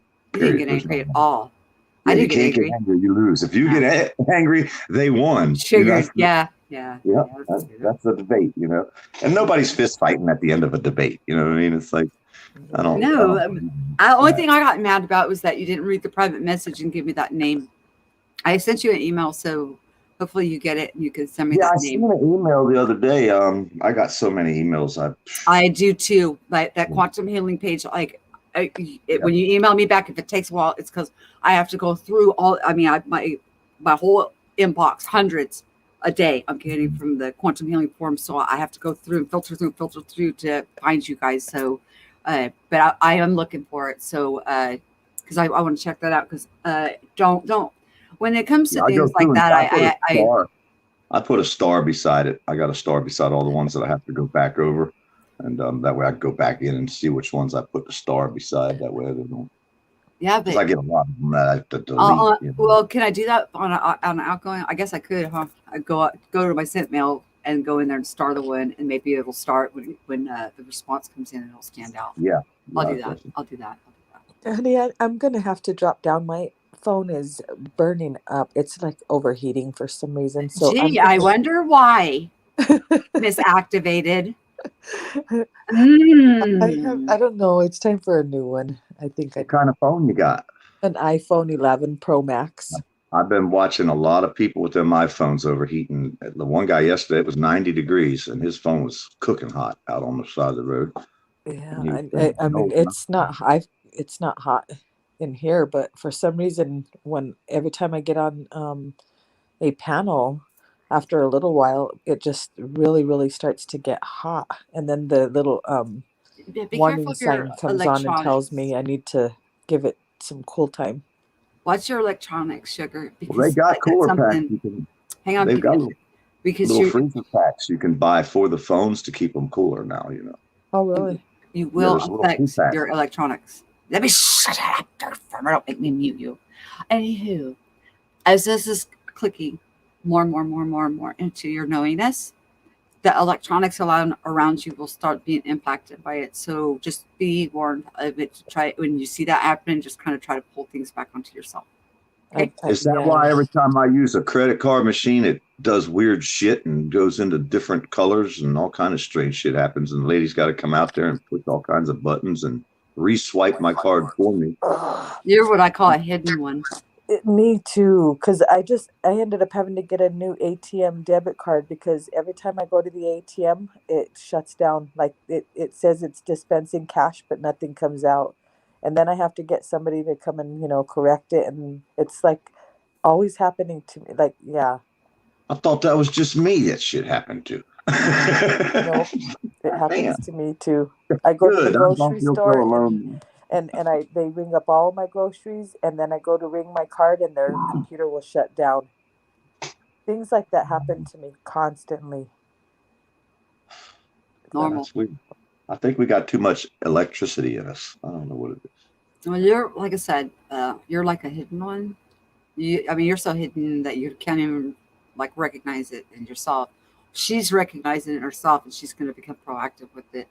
You will Well, whenever you're ready. here's a You'll choose question for y'all. You know how, like, if I look at you and you look at me, we see each other as beings, right? it. Now, we all know we're not normal. We're not average. We're not regular. Okay, so He says now with the pig when face on. people look at us, I do know these it's kind of normal, hard to take him serious right now, isn't it? check it out. Do these normal people out there, the ones, the normal, the good folks, not like me, do they see us as monsters and we don't know that? Do they look at us and see me from across the street? Do I have a giant orange glow around me that the people who are like me don't see? But the people that aren't No. like me, they see me from across the street and they don't Reverse it. like me. They don't like me. From across the street, The people can see me. that are like you will see that glow on you. The people that are not like you, you will chasten them inside themselves of whatever is stirring up in them and cause an awakening without even knowing it. Because Well, of can what you go your somewhere and resonation. stand and be oblivious to the world around you and people come up and start messing with you everywhere you go? Yeah, because they can't handle you. I You're don't you're have you're to even be chastening talking to them. nobody. Yeah. I mean, I Yeah. could go to the back of a parking lot and sit there on a brick wall, and within less than an hour, there'll be more than one person approaches me, and I could be nowhere. I could be away from all humans, where no one would want to come to that spot and sit. But before long, someone will pull up and get out of their car or come walking up to me and start talking to me Well, out of now that's nowhere. called a moth to a flame. I can't hide from them. No, that's like attracting like. They sense you and they want to because it's a strange phenomenon, but they'll be attracted to the like what Sugar was talking about, the field that is radiating around you. It's not we're not as big as our body. We are so much bigger. People only knew if we could actually see how big we are, you'd be like, oh my god. So there's a field that's around us, and somebody else that vibrates in that field or resonates in that field, they're going to be attracted to you, especially if they've been handling like a lot of dense, heavy energy fields around them, and then they come across a light energy field. They're going to walk up and want to talk to you. That's normal. It's So like the reason, people say, oh, if you don't look into someone's eyes, you're hiding something. And that's not always true. I don't like looking into people's eyes because I don't like what I read. whether it's sadness, anger, whatever it is, That's happiness. interesting. That's But what I we have were a hard just talking time. about before you came in here. I was saying that I have that same, I called it a gift It is a gift. Or a curse.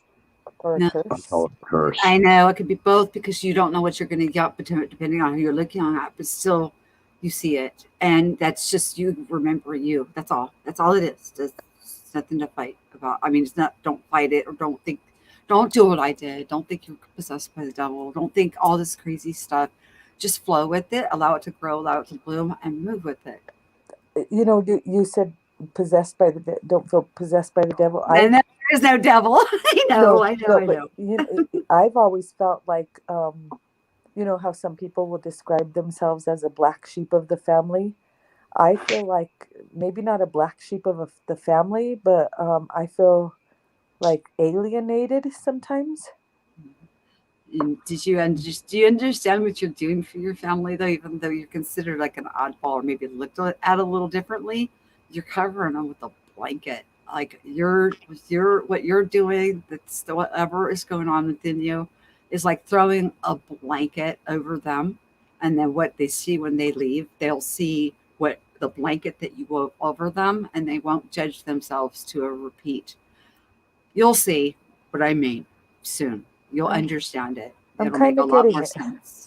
I'm kind of, I'm Nobody can do the work to- for us. Each of them have to make their own choice, but we can throw blankets over them. Now they're still sovereign. They can still choose to force themselves to come back and not, they can reject our blanket basically. But Or they can Does accept anybody it. see that the funny thing is, if you're the black sheep, they come to you when they need you the most? When yes, something's needed the most, when they come to that person. Why is the person that they look down on the first one that they come to when they need rescued? exactly. Because they don't really look I don't down at know you. They that. just don't understand you. Good point. Well Because they said. do it to everyone. Everyone that says they're the black sheep, it's like they're the strongest of the tribe. Are you left-handed, PDF? Yeah. Yes, I am. And so is my girl. So am I. Mm. I'm I not. find that people who are left-handed often feel this way. Wow. It's a strange correlation. And Maybe you because know what's we're even odd. more strange is I have a very rare blood type. I'm RHA negative, and I have this ability to spot out other people who are also RH negative. That's a Wow. heightened sense of smell, sweetie. Interesting. Yeah. Yo, sniffer. You're sniffing those, we call those endorphins or, yeah, it's like Yeah. it, It's Well, the Florida's pheromones. pheromones. Yes, Pheromones. pheromones. Yes, yes, yes. Florida's That's fixing to start a major, uh, let's say, uproar. I guess the governor decided that some kind of transgender bill. It says transgender bill fallout.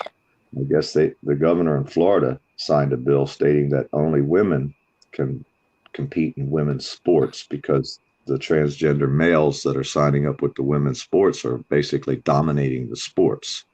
That's been an issue I going on for see. a while. Yeah, I that's a hard one there. I think I'm gonna have to pick the girls' side because men are structurally built different.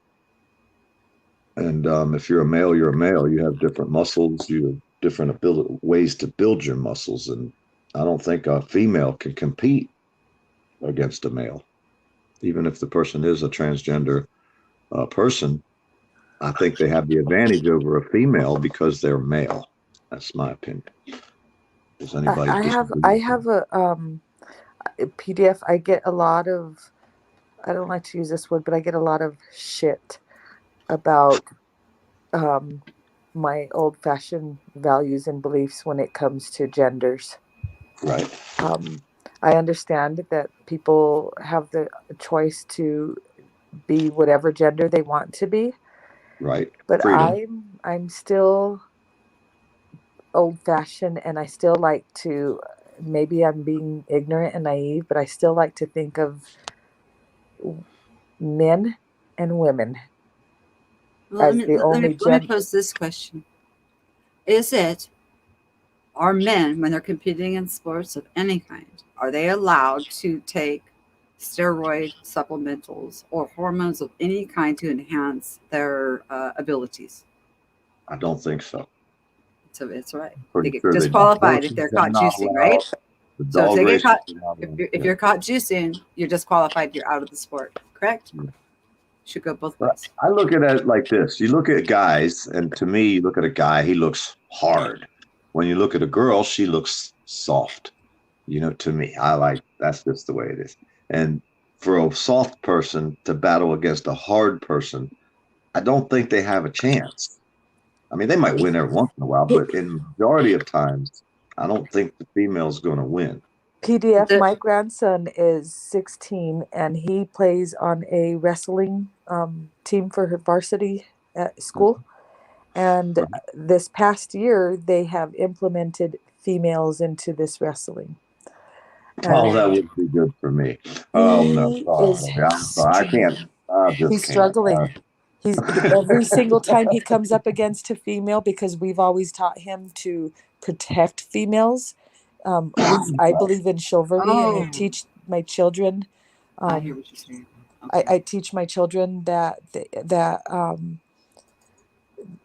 women are to be protected, and so my grandson is having a really difficult time going up competing against these females that they're putting him up against. So he's losing against them, and his coach is getting really, really upset with him and threatening to sit him out because he's not putting his all into it, and he is struggling with it.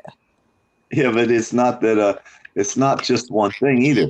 He's on the verge of puberty. Exactly. Like, you got to wrestle around with a girl. It's not going to be good. I was just thinking, no, load for bear. We're in trouble now. We just went a whole different direction. I'm sorry, but that's the first thing most males are going to think. Oh, that's no. True, though. She's pretty. And it's like, oh, no. And I asked him, is it because you don't want to hurt her? And he said, no, it's because I have to touch her in places that are going to make me feel uncomfortable. I don't want to be told later that I've touched her inappropriately. Yep. It doesn't turn out well. I don't believe boys and girls should be doing that. I have a hard time with it. And I understand that a lot of people that are into this style of living, they think it should be. And I understand why they do, because they are in that position, but then they got to face the position everyone else is in. If I have to go wrestle around with a girl, it's not going to be something that's anger. It's not going to be you're not going to be genuine. You can't be genuine and true. It might turn sexual is what I'm trying to say. I don't know. For a lot of people, I don't know. Maybe not, but you know how it is. Guys and girls wrestle around. They like each other when they first meet as kids. They do their picking on each other as they're younger. And but PDF too.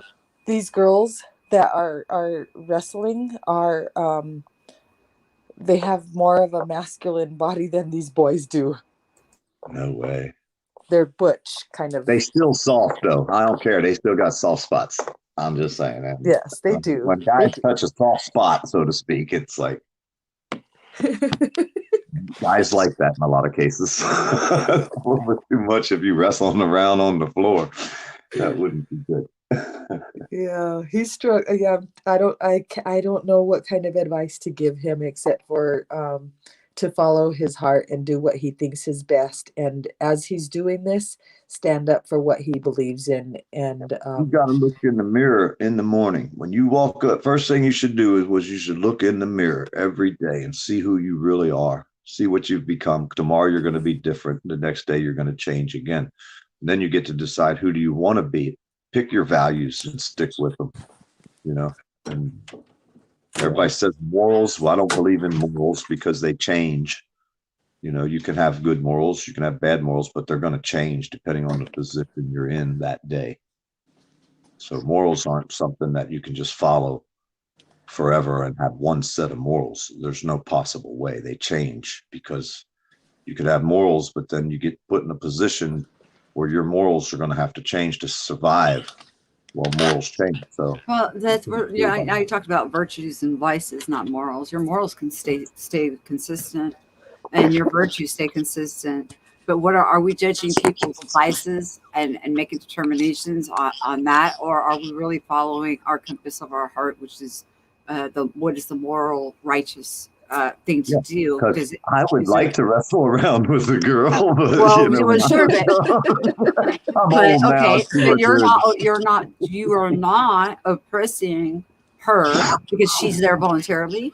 You're not encroaching on her sovereignty and her free will because she's there willingly. You see what I'm saying? That's but if true. she was being forced into that, and then now if you're not comfortable with doing it and you're being forced into it, now you're the one being encroached upon, and so therefore somebody's being trampled on. So something is not right in that picture and it needs to be addressed. That's kind of how I gauge how we look at what is righteous, what on how we make determinations on, is it oppressing somebody's rights, freedoms of movement and being. Vices, like if you decide you want to drink a bunch of Dr. Pepper like I do, I'm a Dr. Pepper fiend. Okay? Me too. And it doesn't bother you, it's not hurting you, it's going in me, not you. What's it to you that I drink Dr. Pepper? It doesn't matter to you, right? It's not affecting you. So you shouldn't have a say so. It's different. But if I'm forcing you to drink it because I'm drinking it, I'm encroaching on you. Unless he's your significant other in the money and it's coming out of his wallet to buy it, then he doesn't have any say. I bought a can of Dr. Pepper baked beans the other day, and they tasted like freaking Dr. Pepper. I couldn't even eat them. I was like thinking it would be good. I don't know what was wrong with me, but it was on the shelf. It said Dr. Pepper baked beans. That doesn't even sound good. They weren't. Those are the kind of beans you make with the meal. You got to cook them with something else, like in a dish. I had a meal. Everything got ate but the big beans. We had like one spoon each, and it was like, they taste like Dr. Pepper. I never knew. Weird. Why would I not know it? It said it right on the can, Dr. Pepper baked beans. I mean, my phone is okay. I better jump down now. My phone is like flashing and warning me. So I'll be in the chat for a little bit and let it cool down. Thank you for letting me come up here. Nothing her. He's saying her for coming up here. I'm going to zip it up anyways, but I mean, that's what I was going to say a while ago. If awesome she taught her son to not put his hands on a woman, in any type of anger scene or something like that, how could he go out there with the values instilled upon him by his mother are there. That's a conscious feeling in your soul, your heart, your being. So how can he go out there and put all that to the side and then wrestle? Halfway through the wrestling match, he's going to get that feeling not to do this. You can't touch a girl like this. You can't. And then that's why he's losing. He probably don't even want to lose, but either that or he just does. This is before it even starts. He'd be like, nope, she could have it. She wins. Yeah. Yeah, I can't do it. It was instilled upon him so deeply that he cannot. And it's not even necessarily yes, his mother raised him right, okay, but it's also in a man, it's inherent. He knows. A gentleman knows already that you don't hit somebody that is like 1/3 the size and has 1/8 of your strength. You just don't attack. Who is supposed to be your partner in life in that kind of a way. You protect, not attack.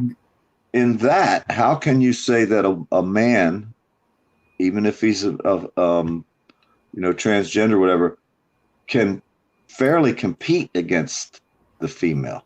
Because they're doing the same thing, like what I was saying, and they could be disqualified without using the gender card, for the same purpose that they use for the men that use steroids, because they're on hormone replacement therapy, and that should disqualify them. If they're taking hormones to make them be more feminine, or if you're taking steroids to make you more masculine, both should be counted as equal, be law just like the other, and disqualification. And that won't be a gender thing. It won't go against anybody's right to choose. It will just be fair straight across the board. That's my opinion. Because would a female competing in a male sport dominate? I don't think so. No.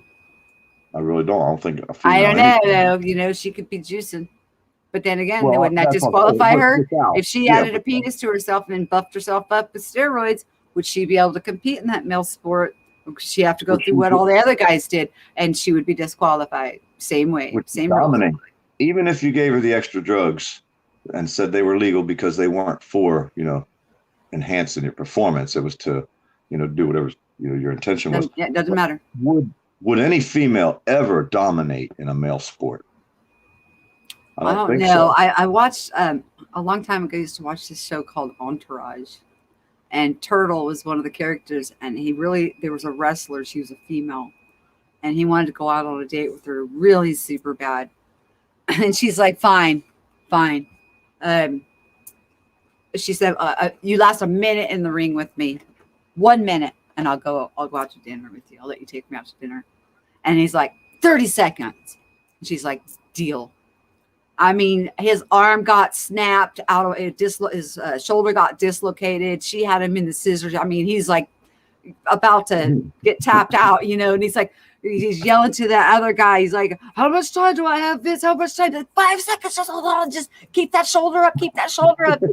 So he got his date, but she whooped him up good. But he wanted that date. So I don't know if I'd go around with that woman. And she was definitely, she's a professional kick or boxer, wrestler, or whatever in the ring, whatever, boxer, I think. Yeah, there's an exception, but I'm saying, yeah, she whooped him. Rule.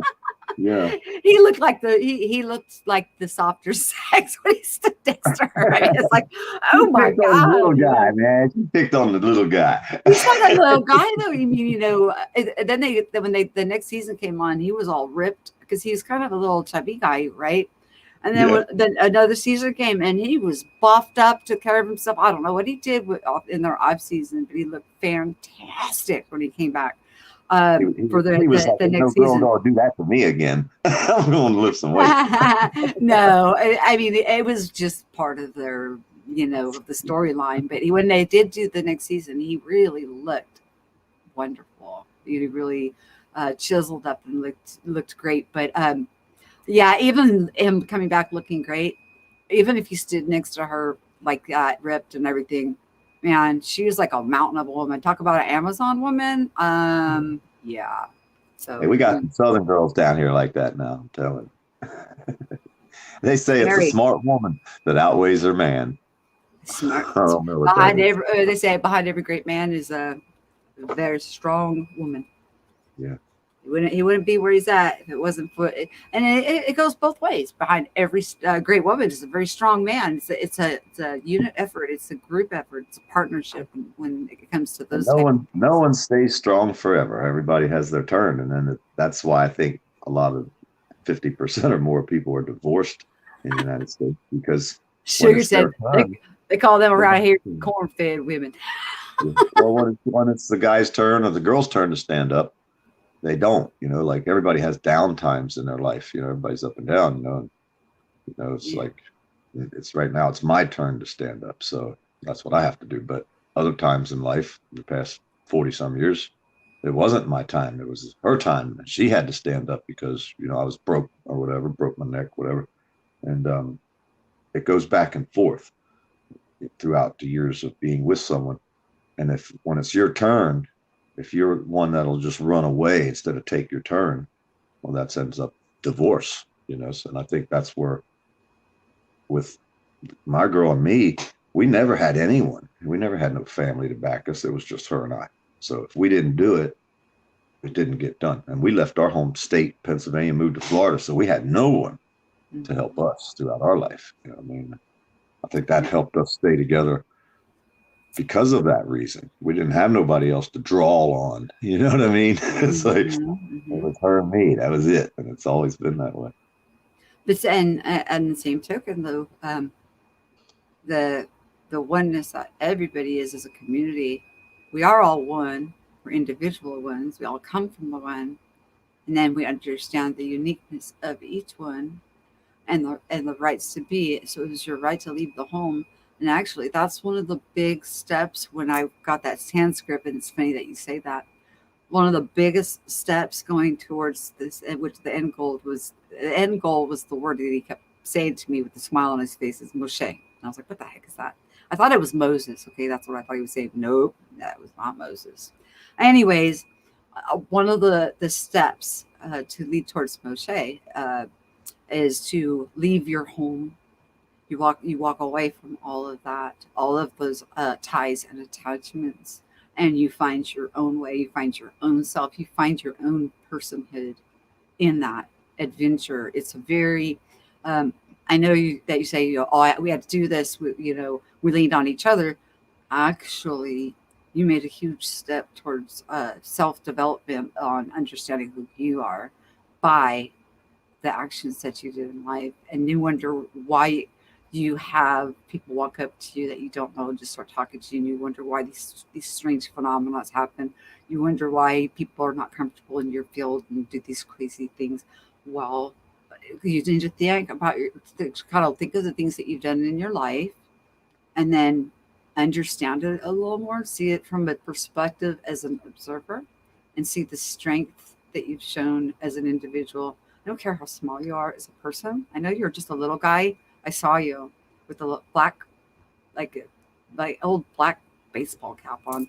Anyways, but that's not it. It's not your stature. It's your field. You have a huge field around you. So, all I could say to you is, keep on getting to know yourself. Keep digging inside and just let it unravel and just be you. That's all you can do. Well, that's the problem. When you realize at a point that your presence, just your mere presence, not any interactions at all, they cause, I don't know if it's a problem, if it's revealing, but your mere presence causes an action and a reaction. You learn to, well, that's basically what we did. We moved to the middle of nowhere in the woods away from everybody because you get tired of that. You know what I mean? Yes. It gets old.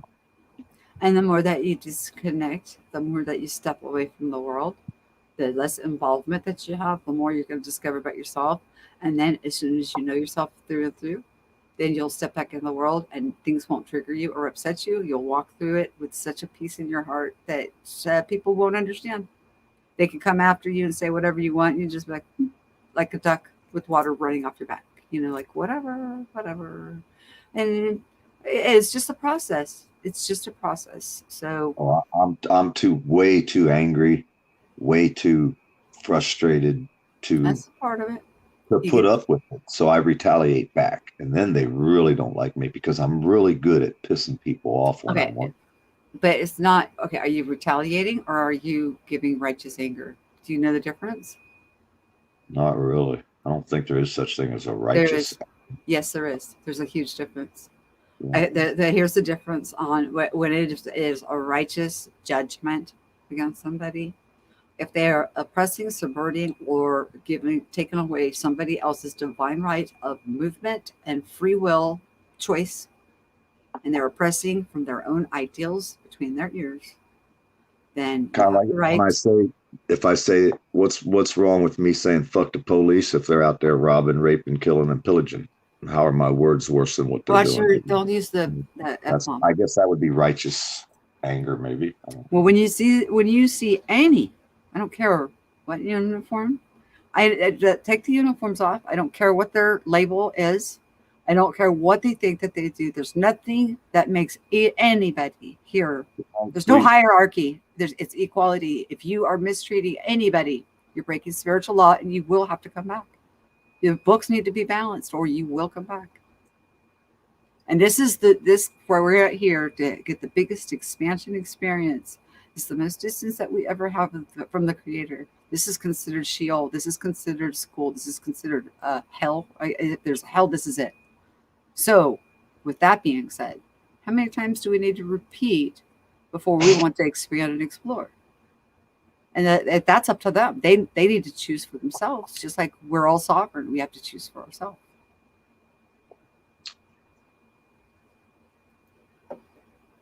But you have the right, if somebody's trying to oppress you, harm you, molest you, or take away your sovereignty, or take away your rights of being, to give a righteous judgment and tell them to back off your space.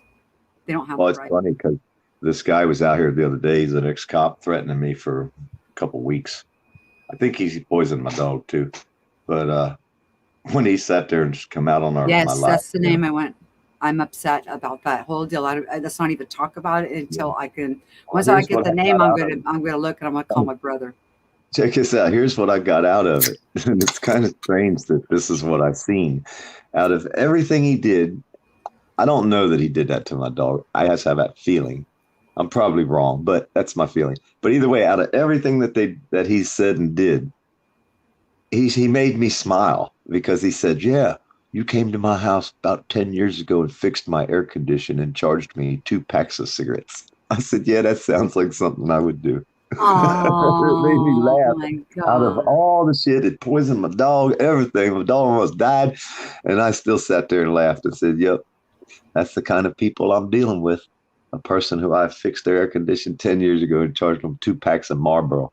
And I think he said in the chat that he never even paid me. He never even bought the cigarettes. And this guy wants me Oh dead, my right? gosh. He wants I me don't dead. know. Yeah, and see, I don't know. And who's the one carrying the burden?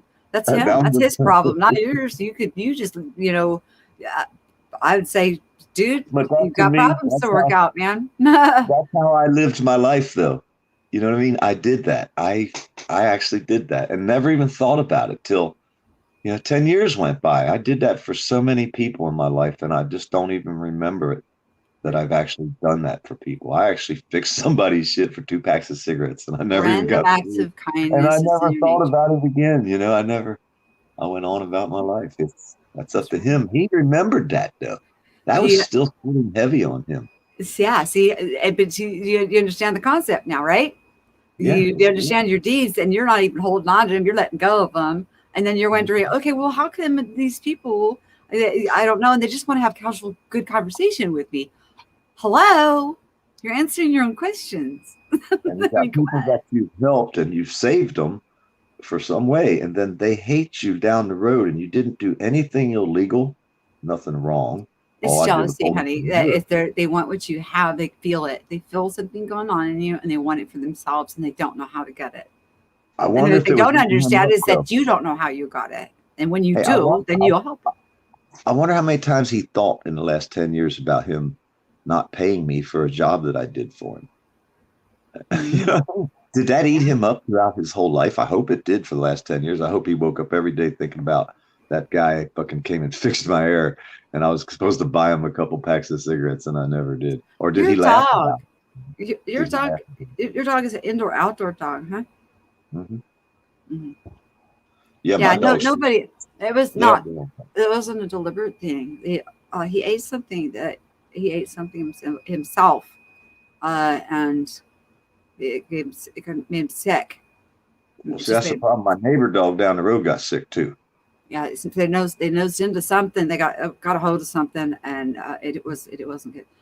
Well, see, It made him not feel the good. reason we all believe he did it was because the people in the chat asked him if he poisoned my dog. And he said, "Oh, I don't poison dogs. I rescue them." He said, "I rescued like 84 pit bulls." That must be slang for cops when they say they rescued a pit bull, because that's what they do around here. They just shoot the dog and leave it later in a ditch. No, I mean, And there is actually because that's what I've got is a pit. Uh, my Brundle, that they do rescue pit bulls but because he's an they put 'em ex-cop. down so fast that if you don't hurry up and swoop them, they put them down so fast because of the Yeah, breed. but It's see, sad. he's an ex-cop. He doesn't have any dogs. Oh, and my aunt, she rescues dash hounds, and they always have all these medical problems with. I don't know. I don't know why she Yeah. does that, but there's like 8 of them now. She's got to put medicine, all different medicines in their different bowls, and they all know which bowl to go to. They have dog TV, and they all go up and lay on their own little lounge. They have these little beds Oh, for them, man. like the cot, oh, it's crazy. I don't know how she. I don't know. That's gold YouTube shit right there. That's big money It for you. is, isn't it? I mean, like she should be That's big videoing money. that stuff. I don't know how. I don't know 100,000 how she subscribers. does it. I don't. I don't. You need to go set up a camera over there and get us some good video. If We'll she be didn't rich. live so darn far, I would be. But she also is she's a what do you call it? Nurse practitioner. So, Yeah. but from the nurse practitioner part, what she did was she took that education and became a professor. And then from being a professor of teaching nurse practitioners, now then they opened up a new school, and then she's running that school. That she had to write the curriculum for it. And now she is. They opened up several schools, and she's over all of them. Plus, she's got Wow. all these dogs, and then she does all these family gathering, total organized, all these crafts and ships out. I don't know how she does it. I don't know where she finds the time. I do not know how this woman does Wow. all of this stuff.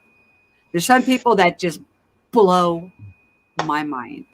And it's people like Oh, that's her. kind I of like mean, a wow. hypermania type thing, you know? They're living in hypermania. They can't slow down. It's like, Well, no, because she rests.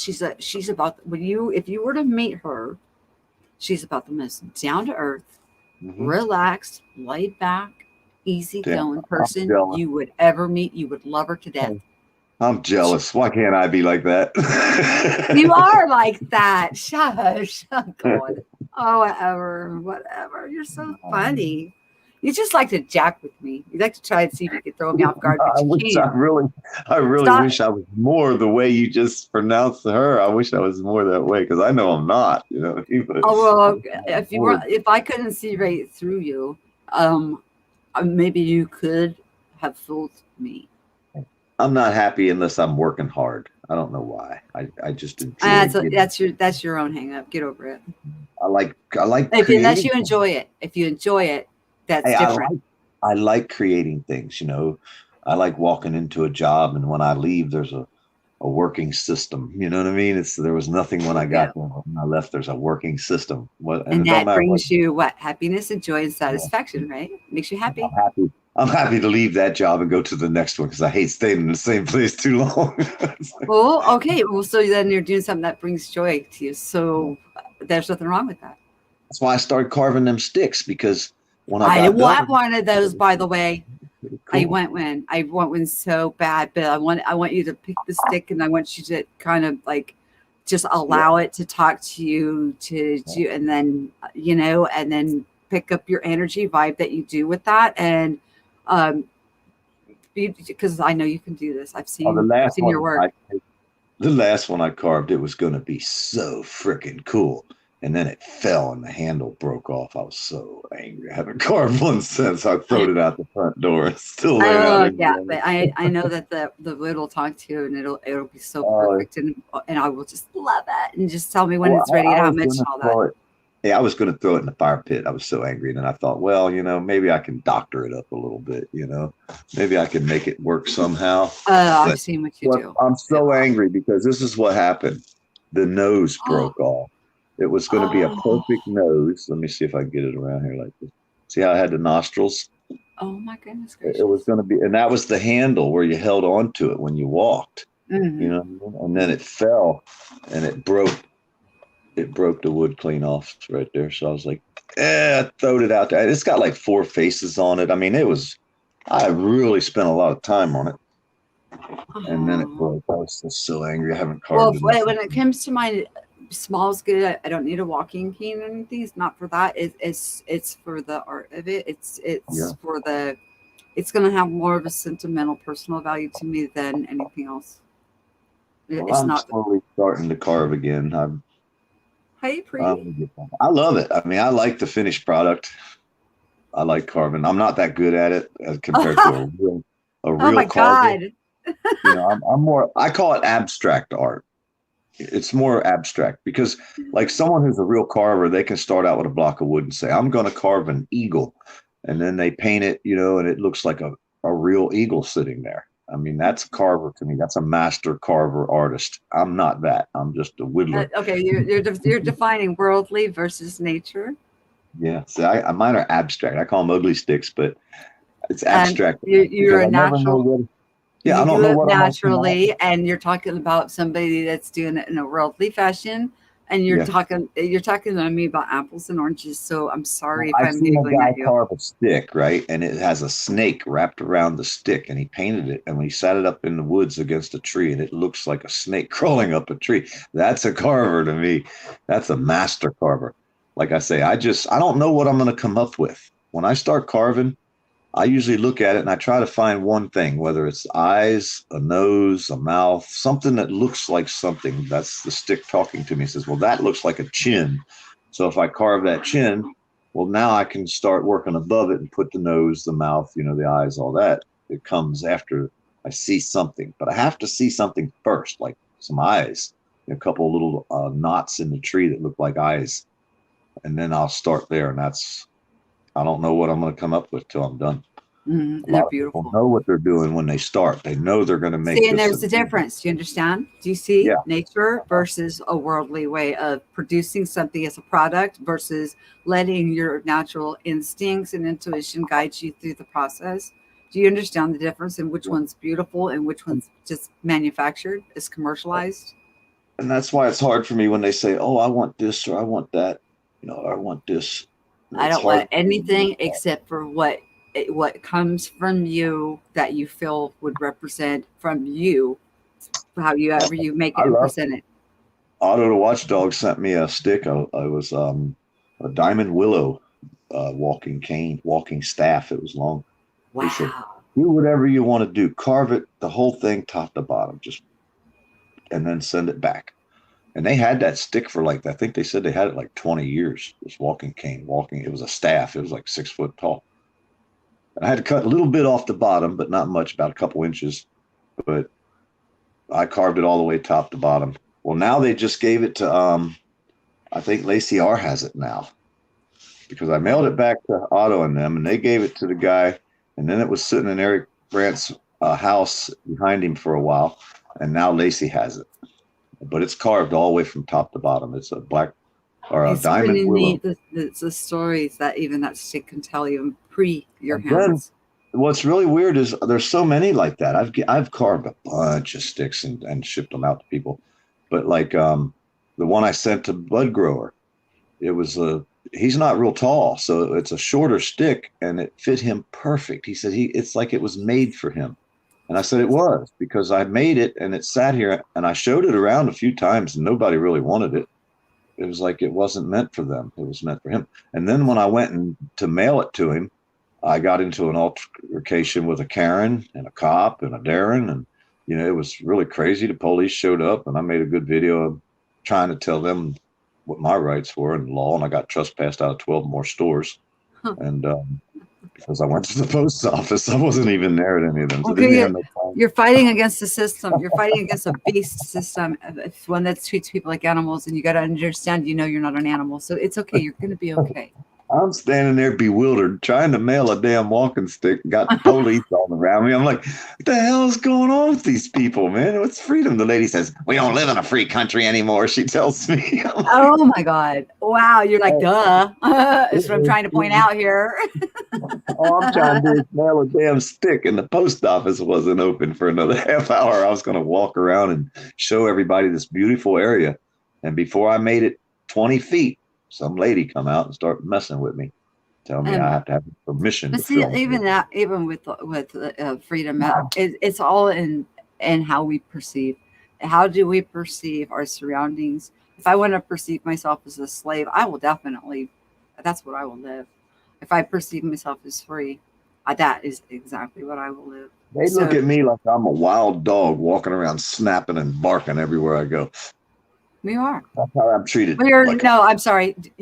You're a wild boar right now. Yeah. What is up with this pig face? It's really hard to look at you. Oh, I went on what's it called? Facebook's Messenger program where you look and talk to people. I talk to Fuck DSS all the time up there in North Carolina, and he gets the camera on Messenger, and then he shows me his goats and his chickens and his cow, and he's working on something. He's got the camera sitting there, and I try to help him figure out what he's doing. And, so we watch each other. Well, these are little things that come with that program. You can go down to the bottom, click on it, and then you can do a screenshot and save whatever picture you want to save. So I saved about 15 of them. This is just one of them. I got one where I'm a goat. I got one where I'm a wolf. I got one that it looks like I'm the Walking Dead. It's like, because whatever picture you put on, you screenshot it, and then you can load it up out of your videos into this program when you come on. I I'll could, do it. yeah, I know. I load my, different ones into StreamYard all the time. I was just Yeah. like, Yeah, I've it's never tried. hard to, because when I look at the screen, I'm looking at that, and it's like, he's just making it hard for you to have a serious conversation with him by having that, I got one that with the thing. icon, this emoji. I can open my mouth with this thing on it on the messenger, and when I do, it makes the ears bounce back and forth real funny like, and the Oh my mouth is gosh, I got that picture saved too. I'll have to put that one up. It's like the pigs laughing, It's kind of you're funny. hilarious. Well, I really am glad that we got to talk since our last conversation. Oh my God. But I'm this I girl would have is never getting left. tired. I'm getting too I would have sleepy. never left that day if that other person wouldn't have came in there that I'm going to boycott. I'm not giving my time to that person no more, or people like that. I'm changing my way. It's like I'm Well, not bothering. you gotta quiet those outside voices, and I've just listening to you talk. A lot of the things that you've done in your life has just showed that you've been working in a direction of that you're heading in. So, The biker main babe. thing is self-sufficiency. If I could give anybody a hint, I'm 58, and if I could tell anybody anything that's the most important thing, well, beside their shoes and their bed, because you spend 8 hours in your bed and 8 hours in your shoes. So that's the two most important things in your life. Lady sold me a $2,000 bed when she told me that fucking line. I'm still thinking about that. But either way, Language. if you have them two things covered, you know what I mean? Your next thing is self-sufficiency. Because if you can be self-sufficient, you're not, like most people, if they lose their job tomorrow, they're screwed. They got so many bills, they'll never be able to get out a deal if they lose their job. Most people don't have 3 months worth of savings. You know what I mean? So being self-sufficient and not trying to keep up with the Joneses is the major goal everybody should have, because once you're self-sufficient, then you can improve. You know what I mean? Then you can work your way up. But if you're not self-sufficient, it's going to be hard to survive in today's age, the way things are. You know what I mean? Grow your own stuff. If you rent, well, you're just one day away from having to move.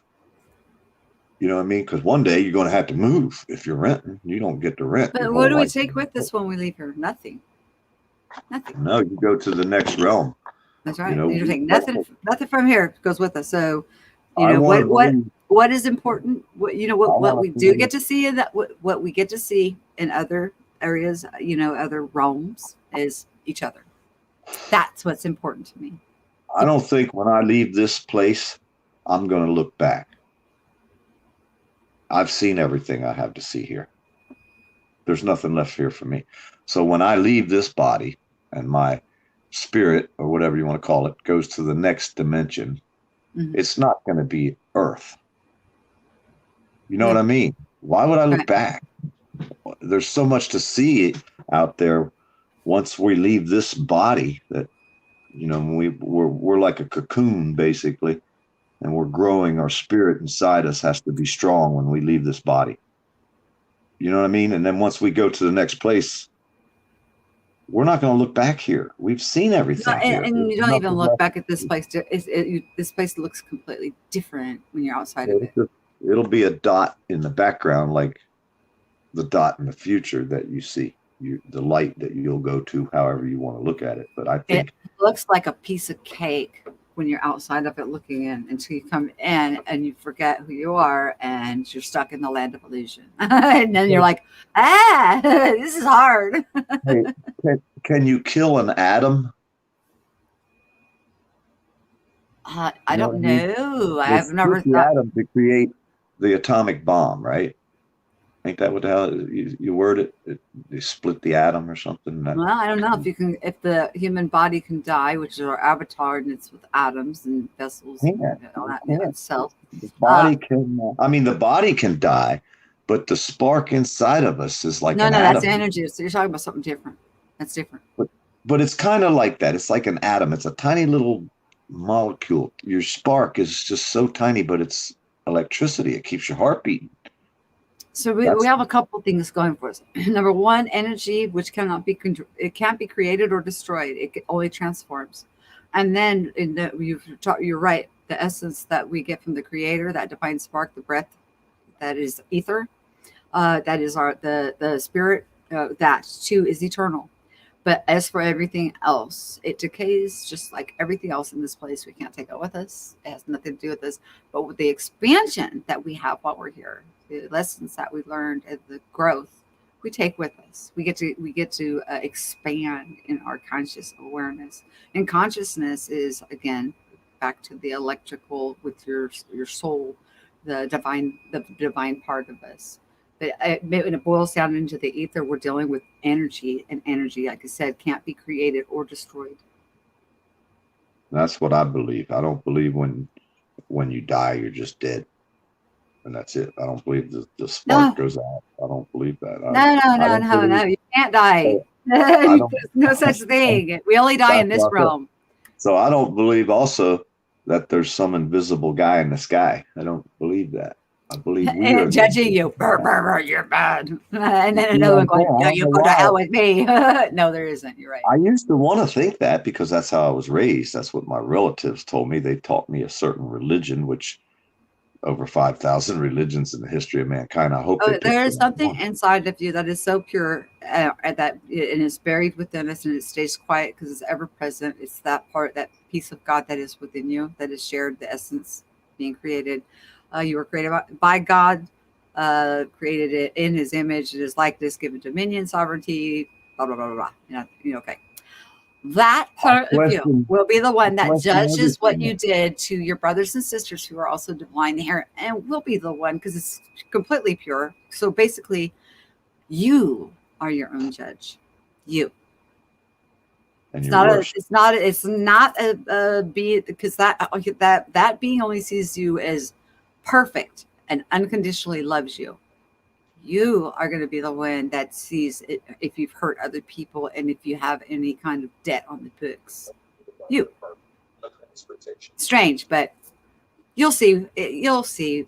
I mean, it's better to go ahead and die to self while you're here and go through that part and then come out the other side and understand it, because people don't even understand that concept. You can actually go through your physical. It's like a spiritual kind of a death. You're still alive, but you go through all of that in this lifetime, and then you begin to slowly remember who you are. And as we remember who we are, then we start to realize, and then we start to do what we're supposed to do, which is to grow and expand and get the most out of this without hurting our brothers and sisters and just loving each other. Unity in diversity. Well, see, I got to piss people off to get them to understand. I think they don't figure it out. Okay, if they, it's not that you have to. If they're choosing to get pissed off, that's kind of like their choice, yeah, right? Well, that's right. I mean, you can't force anybody to do anything. It has to be their own sovereign choice. If you trigger them, that's their choice to be triggered. If you upset them, like that's their choice to be upset. The cop will say, man, they're old, dude. Don't fuck with them. Just leave them alone, man. They're fucking old. They don't understand them. They're the problem. Grandma, you are the problem. No. Why we're in the position we're in, because y'all let the cops get away with it. That's not true.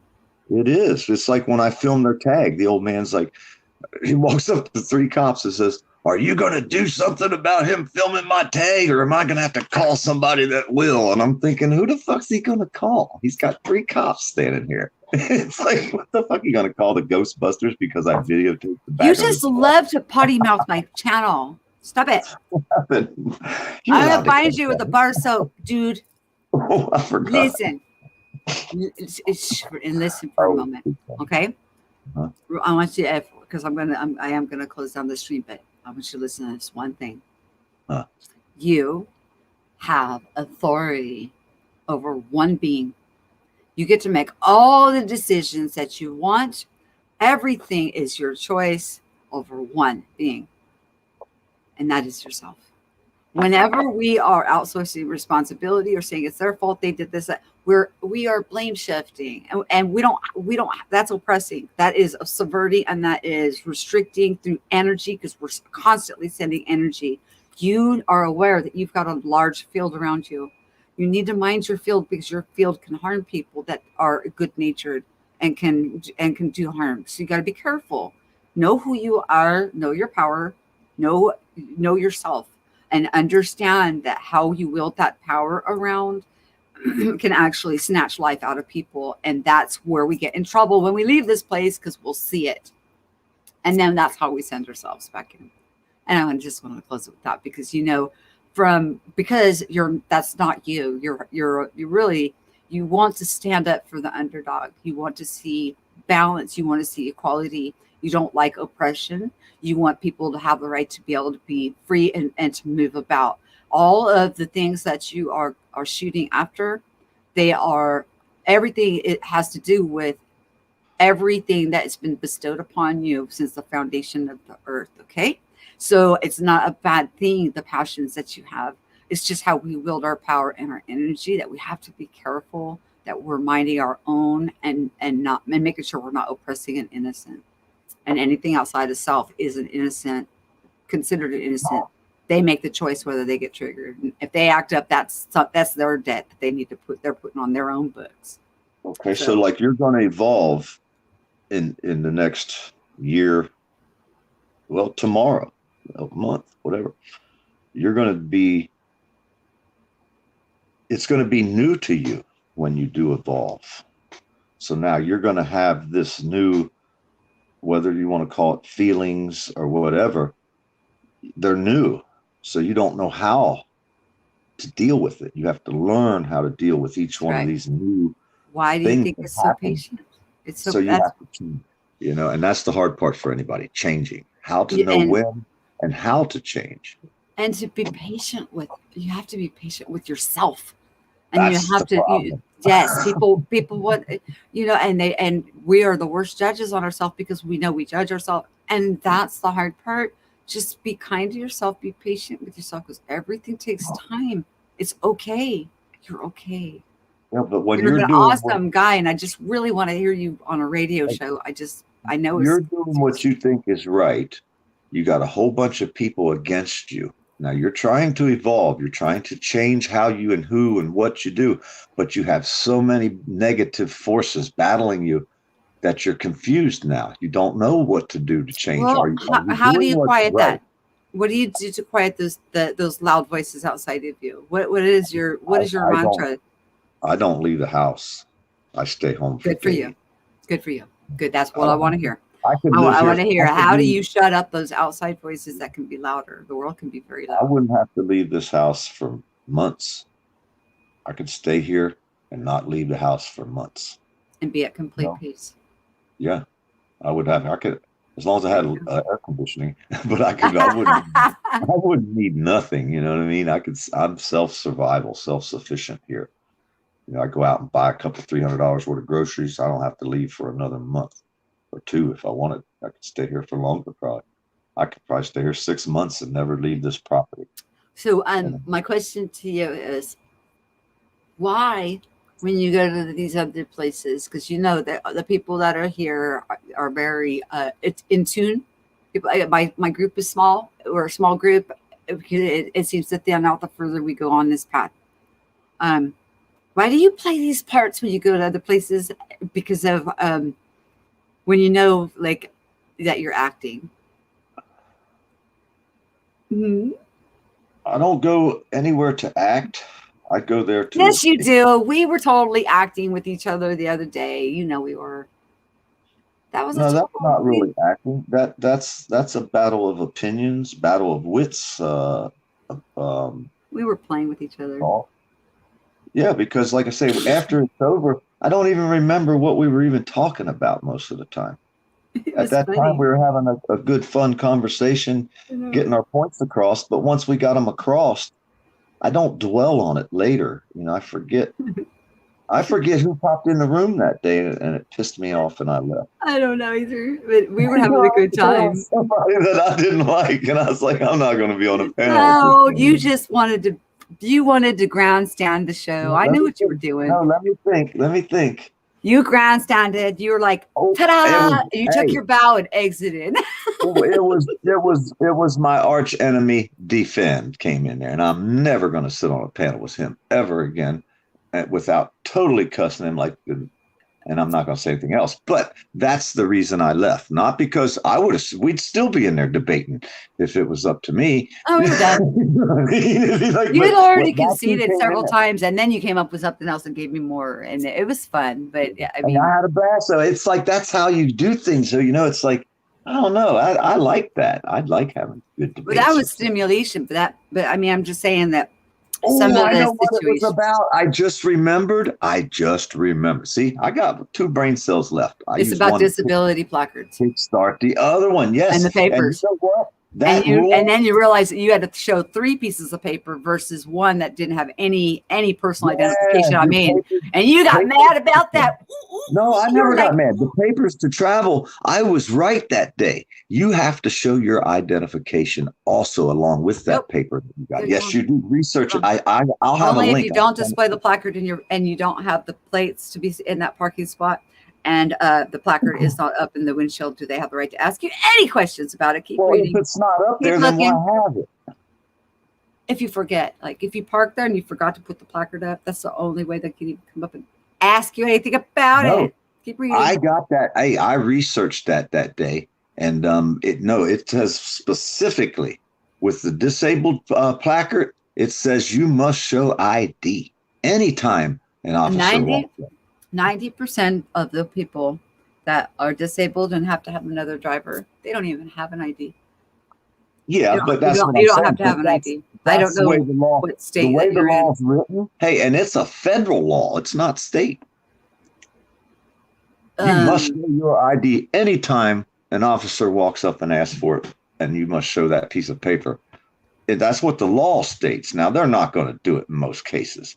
You're right, but the way the law is written and the way we see it, because we carry cameras, we know what they're going to do to us. You know what I'm saying? So we have to know these laws. We have to know that if we have a handicap thing hanging in our window. And we're doing backflips. Don't forget that part, man. You tried to freaking mess me all up with that one.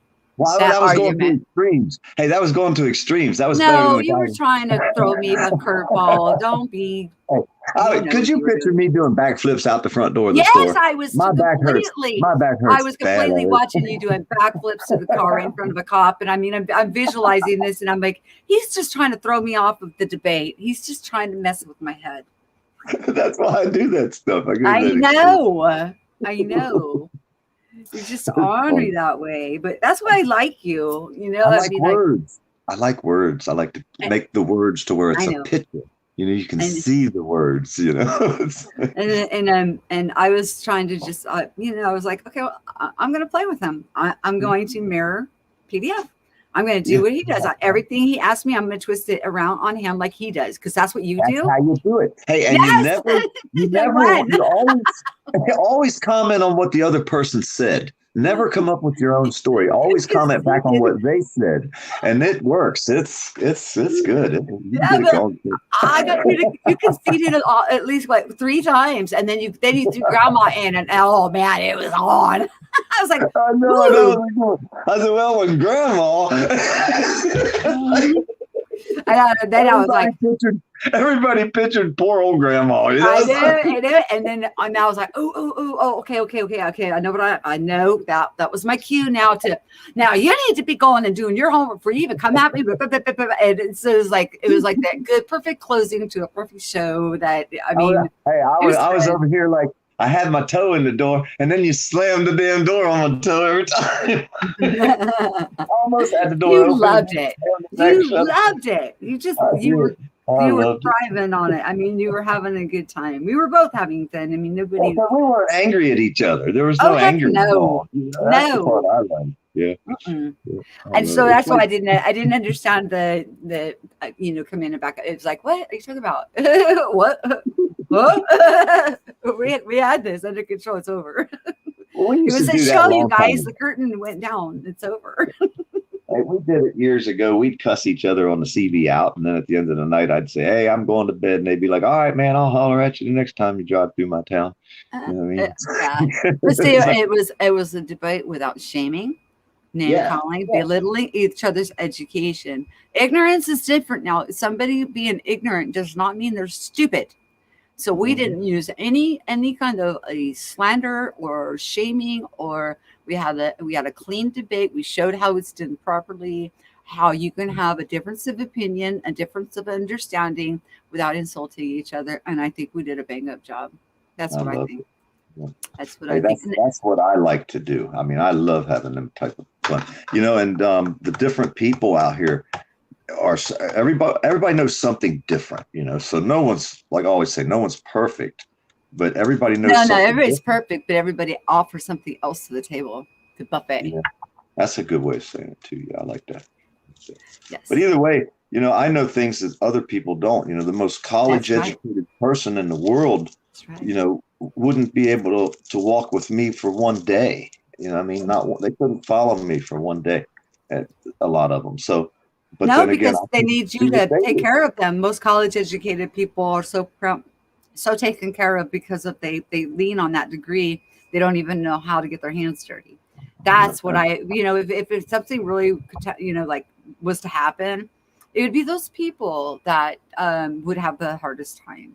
Not us regular people. How many go to school and never do what they went to school for? It's amazing. Well, it's not necessarily that. Is that they'll get into these office jobs and then they have lost so much touch with like getting their hands dirty, growing a garden, unless they do it as a hobby, because sometimes they do that. But it's just sometimes the work consumes them and they get out of touch. So if something was to collapse or come down on them, that they really wouldn't know how to even begin to start to take care of themselves. So, but they'll be okay, because you know what? That kind of stuff's not going to happen. There's something going on right now that is so beyond comprehension, and it's so perfect. It is so perfect that no man. You know how it says man plans and God laughs, right? Nobody could have even imagined that what we're going through right now.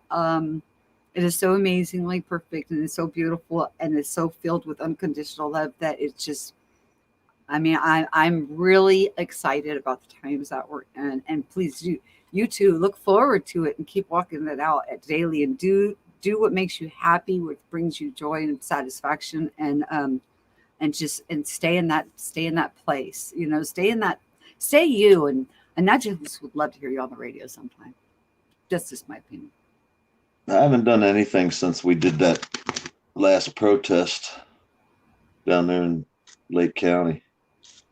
I just said, you know what? I need some time off. So I'm just going to sit back and try to have some fun for a while. Hey, I'm gonna put us down, and I'm gonna shut the show up, and don't disconnect, okay? All right. Just stay right there. Stay right there. Hang on. I'm gonna get over here. Oh, by the way, you guys, in case you didn't know, let me put him down here. Don't leave though. Yep. Oh, I'm sorry. My light. You can't see me. There you go. If you didn't notice, it says happy birthday, Marianne, my sister, who was killed when she was 22. It's her birthday today, June 2nd. So both my live streams, except for the one on the first that we did earlier today, I did one on Shannon's birthday and one today for my sister. And of course, both of them fell right around Memorial Day. Imagine that. So, it's really important that we remember who we are in truth, who we are to each other, treat each other with the fairness and the kindness and the tenderness that we each deserve, and always be patient with ourselves, because if we are not patient with ourselves and we're not taking care of ourselves, who else is going to do it? We're ultimately responsible for the one being that we have say-so and sovereignty over, and that is ourselves.